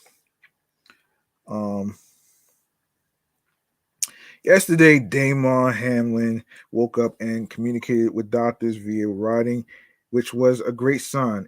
It seemed scary at first since the Bills' safety wasn't breathing after he collapsed on the field. Thankfully, EMTs were quick to resuscitate him and get him to the University of Cincinnati Medical Center. After Damar Hamlin went down and was transported to the hospital, and the NFL decided to call off the Bills-Bengals game temporarily. That decision was eventually turned into a no contest, as there seemed to be no feasible way to resume play of this game. Because of that, the NFL had to change a couple of things to accommodate this sudden change. Hamlin isn't quite out of the woods yet. Doctors still have to determine if there was any damage done to his brain or other vital organs during the cardiac arrest. Still, the early returns on the safety are much more promising than anyone ever expected. Here's to hoping that Hamlin makes a full recovery and gets back to living life the way he wants to. Hmm. Let's see. Let me see. So let me see. So on Monday Night Football last week, Buffalo Bills player Damar Hamlin suddenly collapsed on the football field. He stopped breathing and his heart stopped beating. His distraught teammates and tens of millions of television viewers watched, worried whether he would survive. And Wednesday, he walked out of the hospital. Those paramedics and first responders who saved Damar's life are truly heroes. And here in Newcastle County, we're hoping everyone get access to the same life-saving treatment Damar Hamlin received. You don't see this type of life-saving heroism on national TV very often, but for Newcastle County paramedics, this is what they see and do every single day. They are out there 24 hours a day, 7 days a week, saving lives in our communities. As your county executive, I will never stop doing everything I can do to help our brave, hardworking first responders come to the rescue with high quality emergency medical care. Here are some of the things we've done to ensure county residents can get fast and effective emergency help. Of course, there's faster 911 call response. For the first time in county history, we met the national standard, answering 90% of calls in 10 seconds or less. And we have now exceeded that standard for 5 consecutive years. Text 911 in an emergency, call 911 if you can, text if you cannot. In domestic violence and active shooter situations, and for those with speech, hearing, and other disabilities, this technology has been critical to saving lives and keeping our community safe. Pulse Point, our Pulse Point app alerts anyone who knows CPR to come help a nearby victim. Learn CPR, call 302 395 2736 to attend one of our community CPR courses. Then download the Pulse Point app and become part of the chain of survival for cardiac arrest incidents. It is saving lives. View of life. Imagine for a minute that you are a paramedic. When you initiate emergency response, you usually know very little about the victim. The vital of life is a small pill bottle with a medical information sheet. You fill out the information sheet, put it in your refrigerator, and put the vial of life magnet on your fridge. This enables paramedics to learn what medicines you take and other health conditions to be aware of as they administer care in an emergency. Pick up a free vial of life at your local Newcastle County Library, and we will continue to make it a top priority to recruit and retain the highest quality EMS, personnel to save Delawareans' lives. All right, hold on. Okay, shouts to Coastal Sports Podcast. Appreciate you viewing this. I see you. And we have given unprecedented financial support to our paramedics, providing them with the increased pay that they deserve. During the COVID slamdemic, we provided paramedics, 911 operators, and other emergency personnel with heroes pay for going above and beyond in serving our communities. And a few months ago, in collaboration with a United Newcastle County Council, we gave County paramedics their largest pay increase ever. Let's all work together, learning CPR, putting vial of life in the fridge, and supporting our paramedics in Delaware. Everyone deserves to be treated like Damar Hamlin. Yeah. So yeah.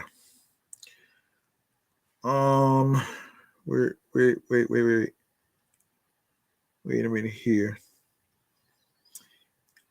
I did see somewhere. Hold on a minute here. I did see somewhere where he said that he said to his teammates. Okay, hold on. Let me look this up. Okay.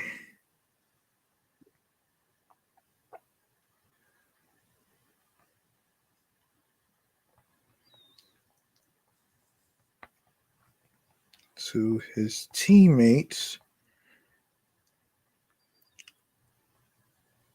to not worry about him. Go out there and win. We should note this actually. Yes. Yes, I did.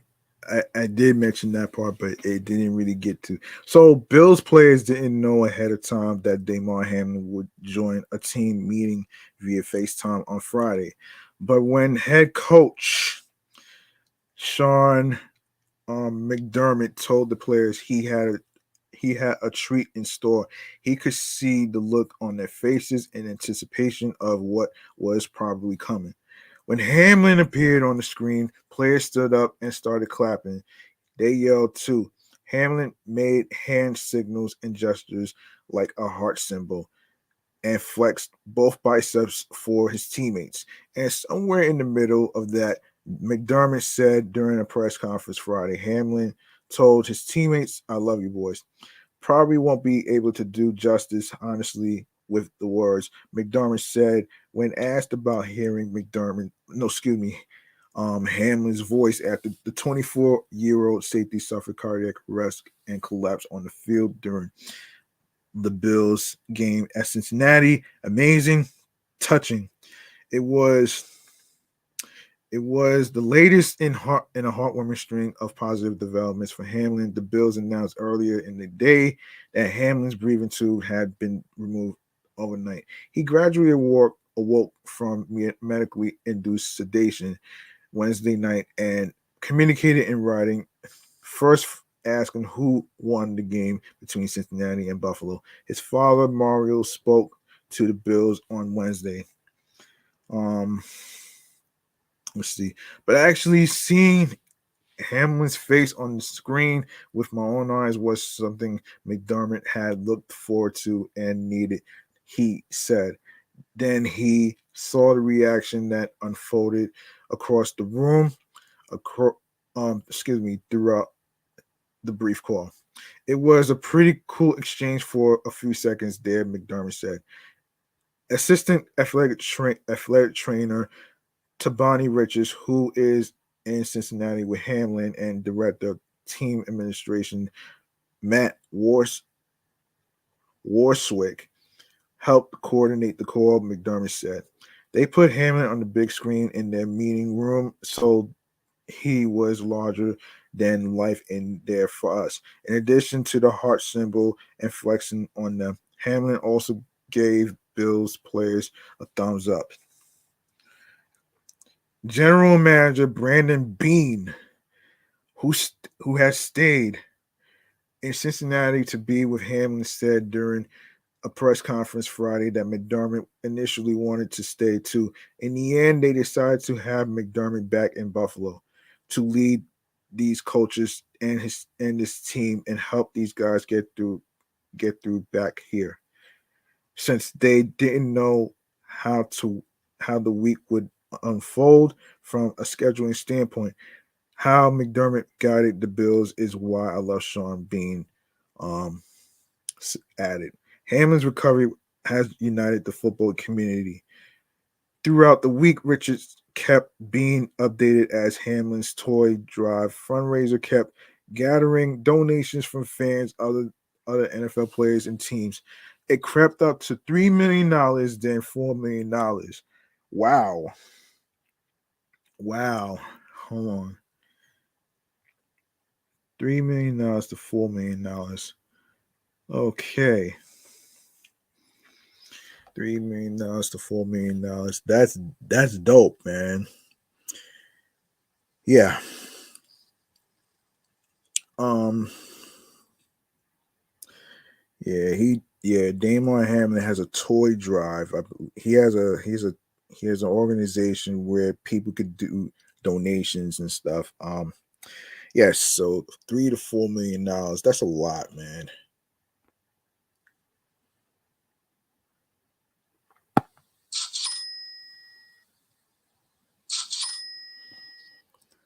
All right.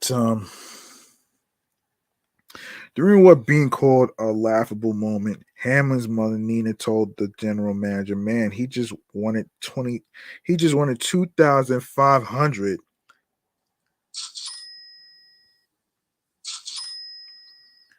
Wow. And yeah, that's crazy. That's crazy. That's really crazy right there though. Wanted to all right. Yeah, um yeah. Let me see. Um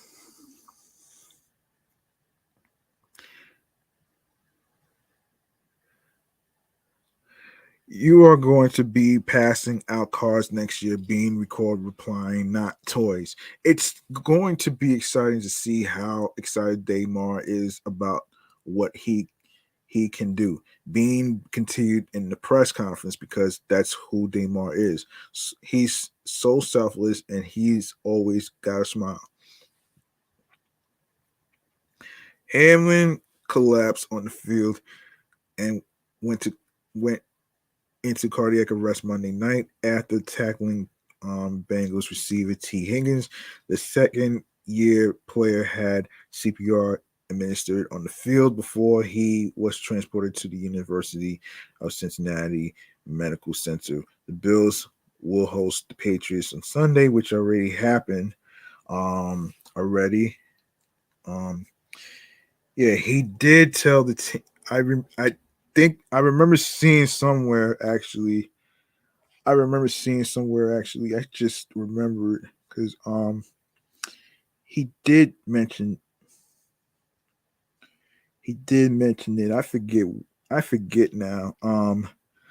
He let me see. The Bills.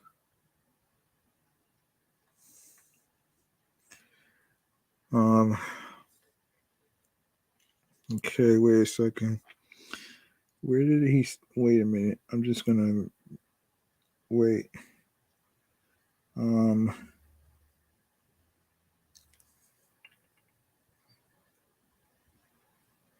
love you boys. Um let's see.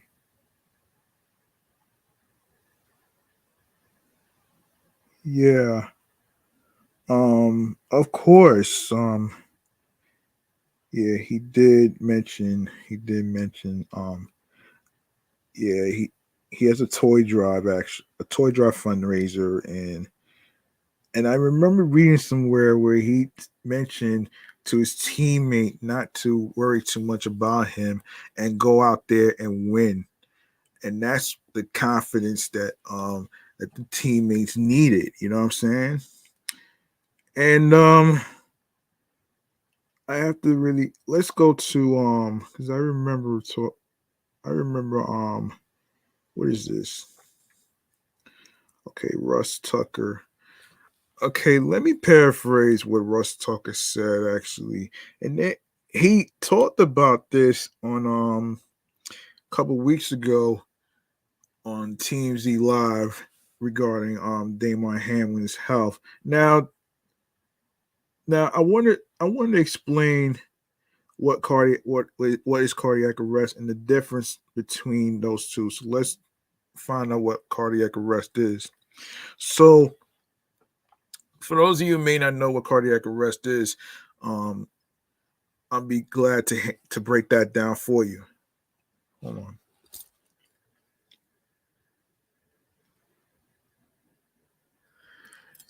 Yes. So a cardiac arrest is also called a and he used this long word.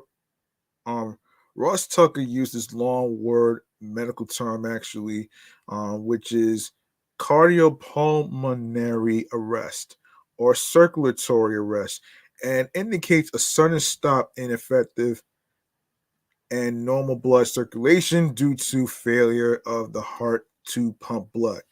Cardiac arrest is different from myocardial infarction or heart attack, but may be caused by a heart attack when the blood flow to the heart is stopped due to narrow or obstructed coronary arteries. A heart attack occurs.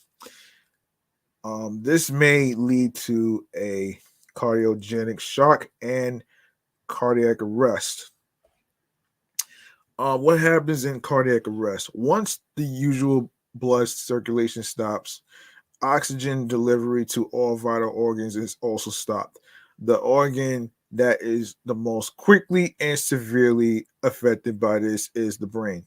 The patient loses conscience and breathing is shallow and minimized.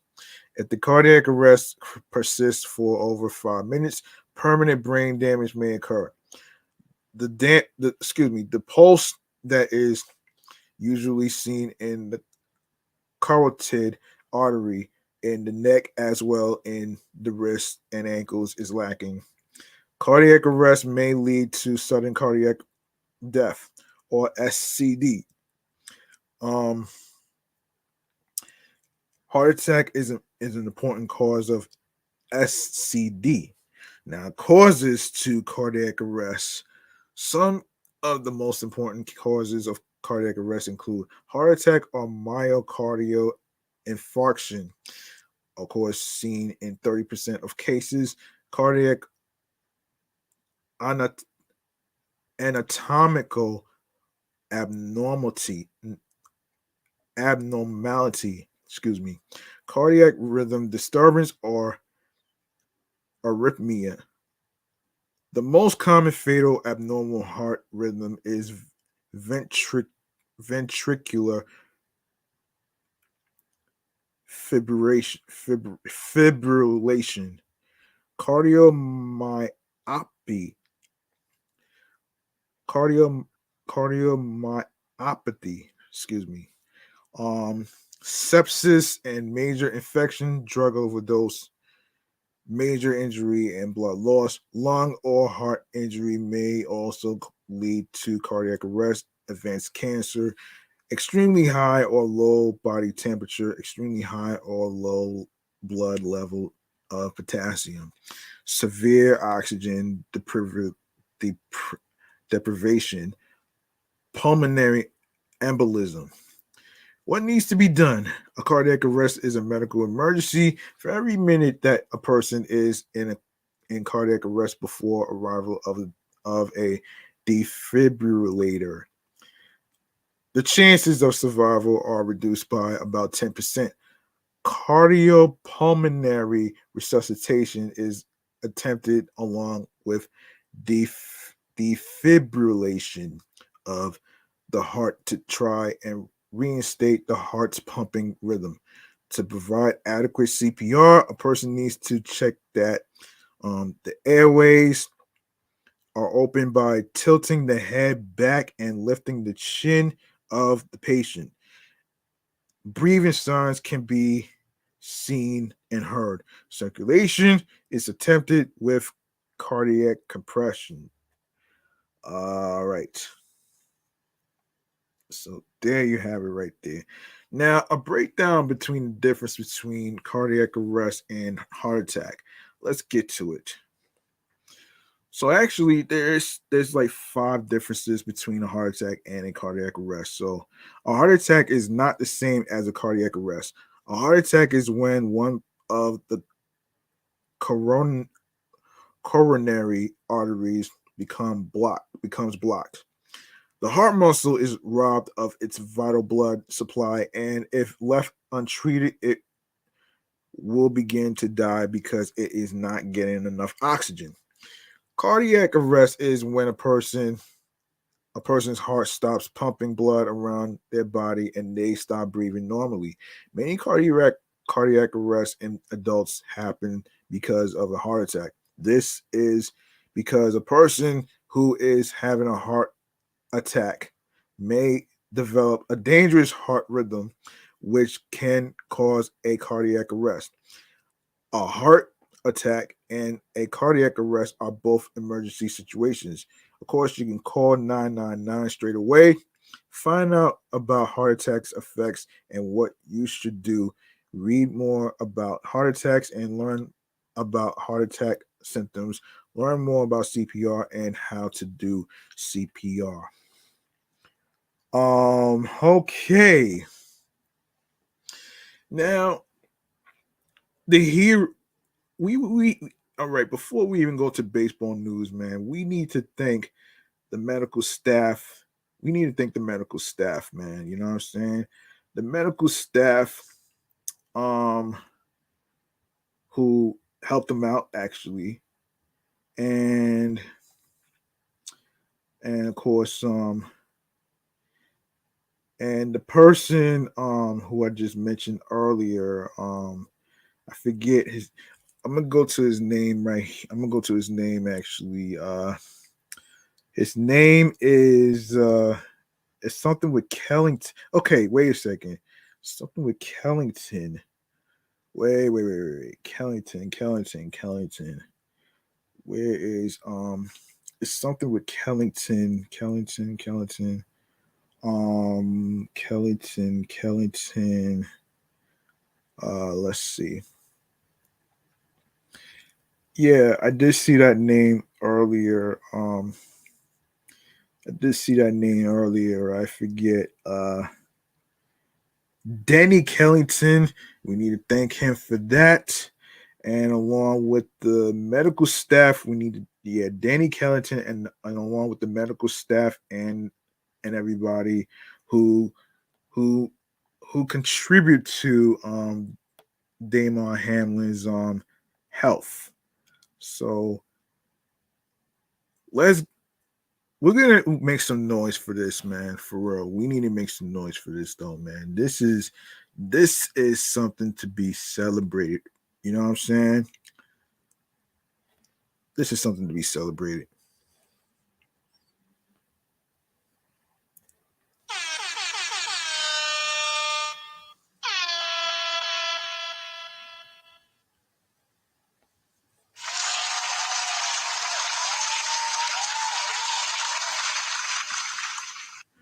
All right.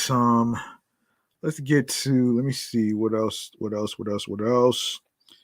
Um, what else? Yes, yes. Yes, yeah, yeah. Danny Kellington and the medical staff are the heroes. All right. Now we go to some New York Mets news actually. All right. Starting with where Jeff McNeil. All right. So consider Jeff McNeil as one of the gems of the Mets lineup, which exhibits its fair share of riches. Already possessing one of the deeper lineups in the National League with a premier power hitter in Pete Alonso and one of the best offensive shortstops in the game in Francisco Lindor. McNeil is as pure a hitter as they come in today's game. Fresh off a batting title where he batted 3.326 in 2022.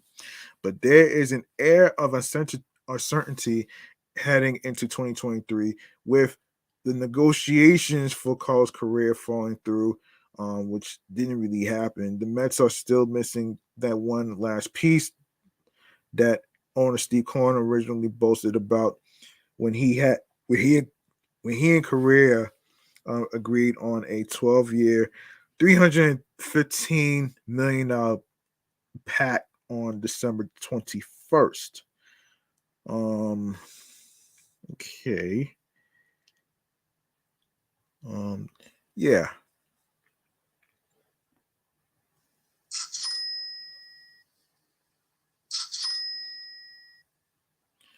All right.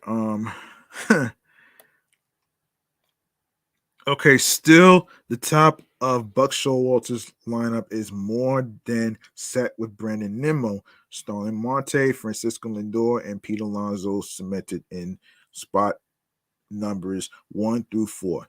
Considering McNeil's standing as the reigning batting champ, there will be an understandable school of thought that would speculate the 30-year-old lefty batting fifth.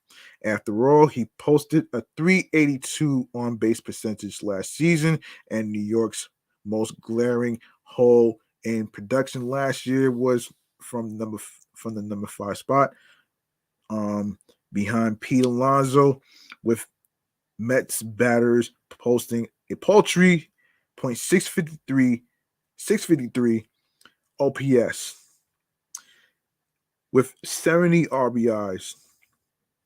The problem is that McNeil was least productive in the 5-hole in 2022. Of course, 253, 327, 377, where he had his most played appearances of the campaign, 165.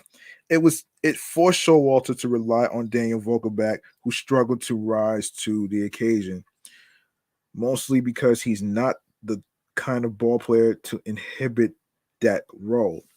So the answer seems rather clear that McNeil should be in the number 6 spot. In 28 fewer plate appearances than the number 5 spot, McNeil batted 104 points higher, which includes .357 with 9 more hits, and .868 OPS when batting sixth. It will allow him to remain in the top 2/3 of the lineup while boosting a number 6 hold that saw decent production from Mets batters last season. .260 BA, .731 OPS. Of course, that won't answer the looming question of where the Mets will find a power bat behind Alonso at the number 5. The hope is that Eduardo Escobar can carry the momentum from a monstrous September and fill that role. There is also the possibility of Alvarez, which I will discuss next. Alvarez, the Mets' top prospect, putting on such a show in spring training that the team would have no other choice than to keep him on the major league roster. Okay, and speaking of Alvarez, okay. All right, and this is from amny.com. What are the Mets going to do with Francisco Alvarez? The top prospect and the consensus pick to be the catcher of the future is inching towards a 2023 season that could very well be his first full foray into life in the major leagues, or could be another year in which a majority of it is spent in the minors.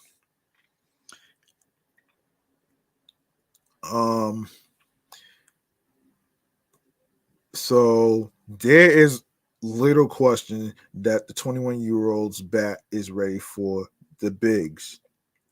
He posted an .85 OPS with 27 home runs and 78 RBIs in 112 games between AA Binghamton and Triple-A Syracuse last season before getting a call-up to the Mets toward the very end of the 2022 season. He went 2 for 12 in 5 games in the majors with 1 home run and 1 RBI. Concerns still revolve around his defense, though, which appeared to be a facet of his game that was going to slightly delay his ascent to Queens full-time. He simply does not have enough experience catching big league pitches, especially the likes of Justin Verlander and Max Scherzer, which would be an enormous task for the youngster to fulfill for a team whose World Series window is perceived to be open but not quite small. General Manager Billy Epler proceeded to create a temporary logjam at the position as well by bringing on Omar Narvaez to work alongside Tomas Nido behind the plate in 2023. Both are solid defensive catchers, said and Narvaez, an all-star in 2021, already said that if he can help Alvarez grow and be part of the team, I'm going to do it. That's at least something to watch for during spring training, where Alvarez can pick up some defensive tips from the veterans. Of course, the initial suggestion of a workaround to this would have been to make Alvarez a designated hitter option to support a spot in the lineup that struggled so mightily last season between the failed tryouts of Dom Smith and J.D. Davis before Daniel Vogelback couldn't provide the necessary power and Darren Ruff fell woefully flat.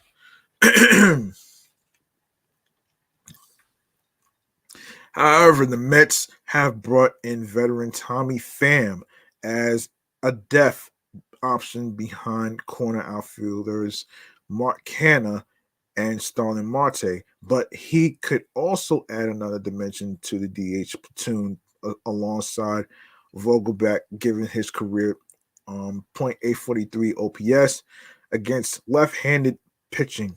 Because of that, SNY's Andy Martino reported last week that Alvarez is not in the mix for the Mets' full-time DH job. Again, the righty isn't just supposed to be with the Mets for his bat. The only way for him to be the catcher of the future is if his defensive game is up to snuff. And spending most of the season as the DH obviously wouldn't help those prospects. Alvarez himself said earlier this month that he will 100% be on the Mets opening day roster, but he could still very well begin the 2023 season down in Syracuse to ensure the most well-rounded version of the slugger will be available for Buck Showalter. And finally, Mets, Red Sox among MLB teams. Teams historically run low on spending money at this stage of the offseason, but it's interesting that a couple of the richest teams, Mets and Red Sox, and a few of the smaller revenue teams, of course, Marlins, Pirates, and Brewers, saved money for January deals. After signing Tommy Pham to their fourth outfielder for $6 million, the Mets are looking for a lefty reliever, and there's interest in Zach Britton. Yes. Yes, Zach Britton. Okay, let's do. All right.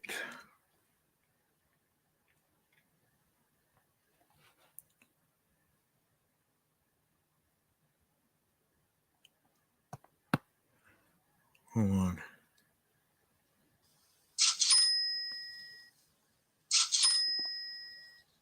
All right. Okay. I'm on a minute here. Hold on. Hang in there. We're almost done. We're almost done. Anyway, anyway, um, anyway, let me see. Come on, come on. All right. Yes, so far the Mets aren't sure if they can work out a deal for Britton, who threw for teams last week. Andrew Chafin, whose market is heating up, is another Mets possibility. The Red Sox are working late. After agreeing to terms with Adam Duvall for $7 million and with Jorge Alfaro and Ramo Tapia on minor league deals, they are considering Elvis Andrus, Josh Harrison, and perhaps Jurickson Profar. Wow, $7 million, huh?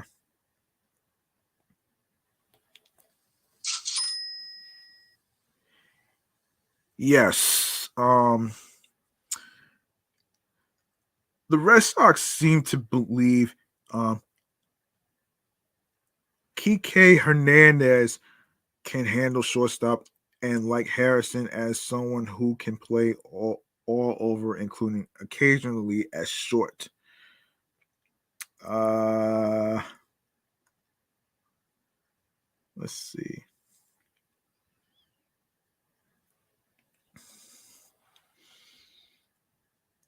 Let me see. Yuli Gurriel, a South Florida resident, is a possible fit for the Marlins, who just added Johnny Cueto for $8.5 million. Aroldis Chapman, another South Florida resident, seemed to want to be a Marlin, but agreed to a $3.75 million deal with the Royals. How about that?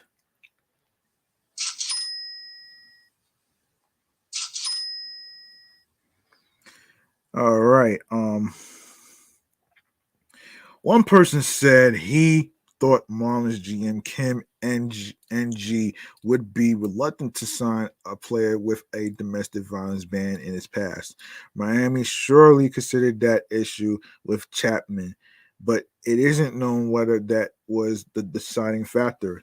The Marlins seem to sign a lot of Miami area residents. Of course, Avi Garcia and Jorge Soler are two. The Braves had interest in bringing 2022 World Series MVP Soler back at the deadline last year after Duvall went down, but wanted Miami to pay the deal down. They wound up dealing for Robbie Grossman. The Pirates did well to sign Andrew McCutchen and Rich Hill, and the Brewers to ink Wade Miley and Brian Anderson, the former Marlins third baseman. Milwaukee's TV announcer is also named Brian Anderson.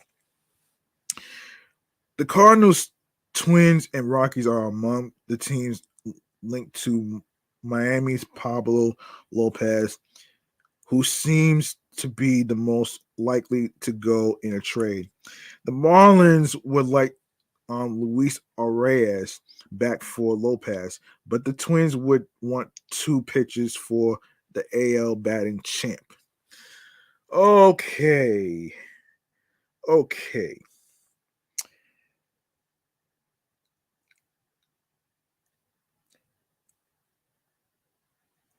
And yes, by the way, man, you can check out Russ Tucker's podcast on Spotify and wherever you get your podcast from. He talks about the incident with Damar Hamlin and stuff on one of the episodes. So go check that out.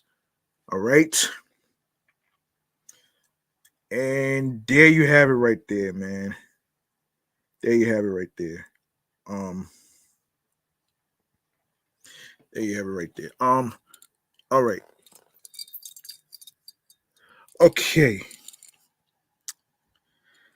I think that's gonna do it right here, man. We're gonna wrap up right here and do one more segment right here called Stream Choices on the Go. Let's go. Yeah, you folks know what to do, especially the people in the sports world that's listening to this right here. You like what you heard in today's episode whatsoever. Please feel free. Please feel free to go ahead and show some love by following Excellent Fun Vibrant Talks podcast, the Sports Edition show on Instagram, alongside with Meticulous Vibe Juice podcast, the review show, and also follow my number one show that did 2 years, that did 2 years and 2 years of an anniversary, off the Meat Rat Chains New York podcast. And of course, follow me on the primary handle of G Money Stacks 555 in Queens, New York.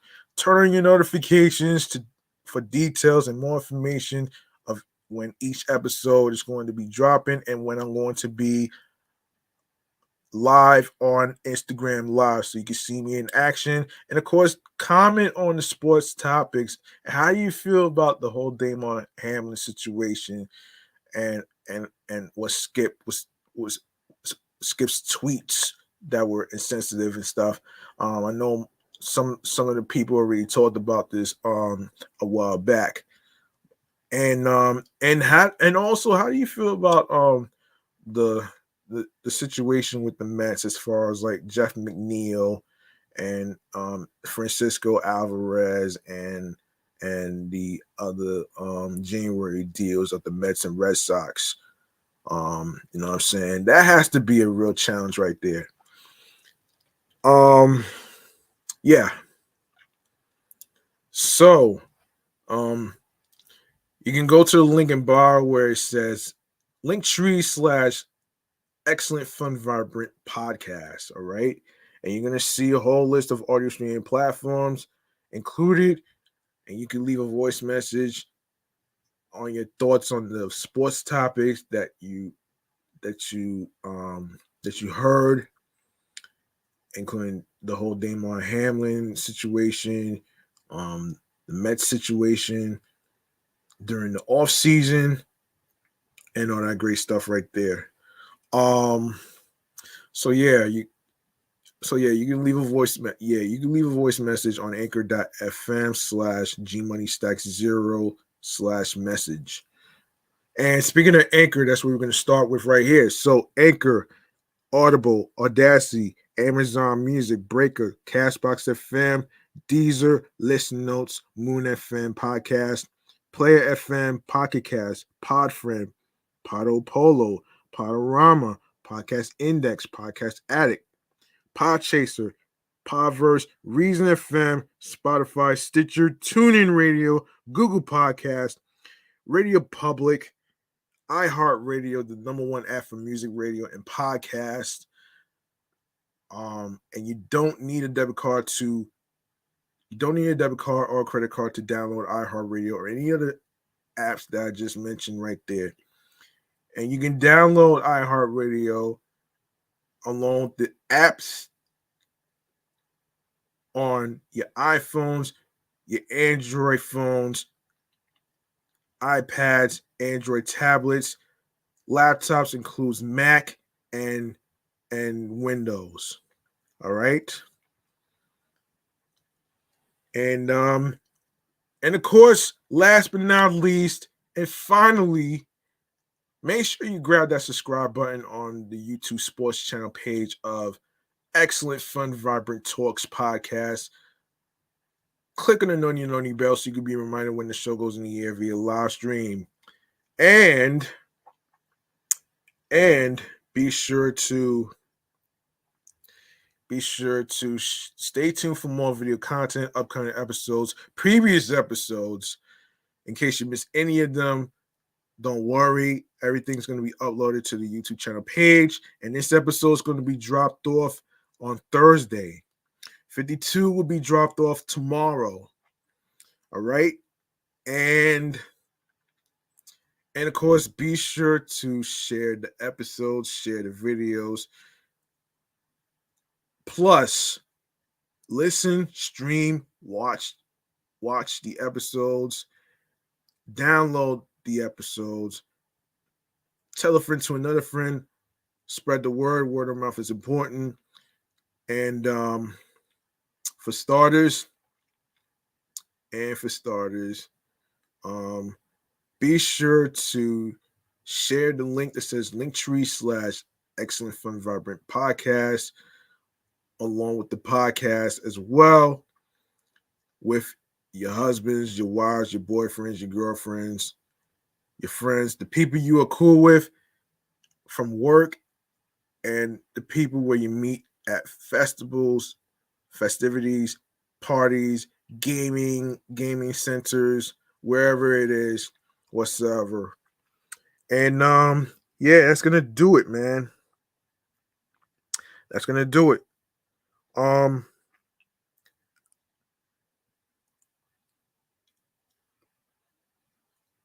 your man, G Money Stacks, aka the Gregonator. Thank you very much for listening and tuning in and rocking with me on the episode 53, titled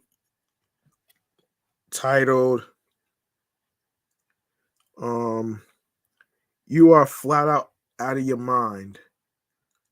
And that's basically talking about Skip Bayless. And yeah, so that's pretty much what this is, though. And also, wait a minute. And also remember that the grind doesn't stop. Hard work pays off. And if you want something, you have to work hard for it and you have to earn it. And most importantly, without further ado, if I don't mention this, the most important thing that you have to remember is basically, the most important thing you have to remember is find your voice, be yourself, and look and find something that makes you happy creatively, mentally, physically, and spiritually, alongside with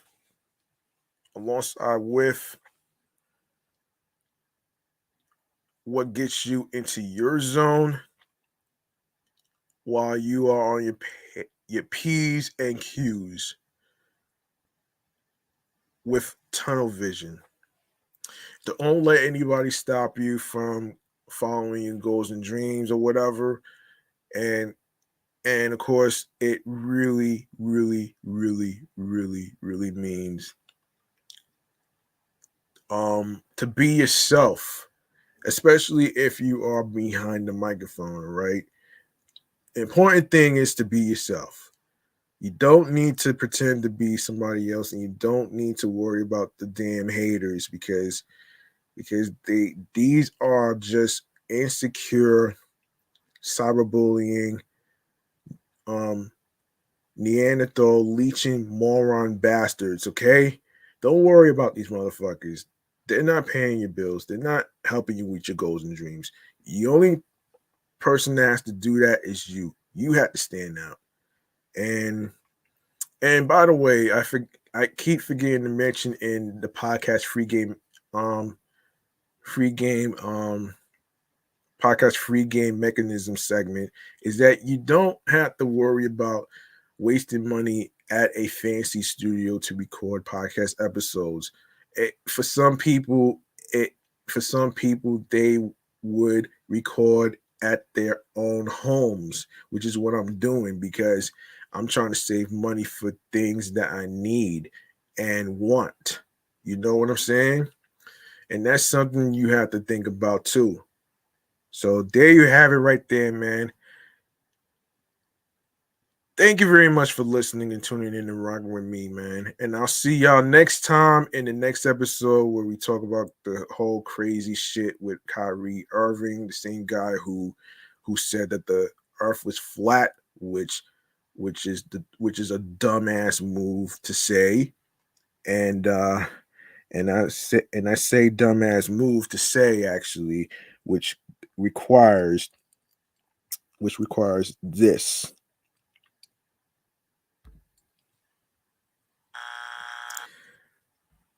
Anyway, man, I'm up out of here.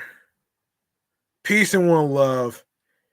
And I hope y'all enjoy yourselves and one another. Be sure to reach out to one another because you never know what a person might be going through on the inside. It's not about what's on the outside, all right? And I'm going to actually call this a night because my 2 shows is on right now, The Rookie and along with Rookie Feds and stuff. So thank you. Peace and one love. And have yourselves a good night, folks.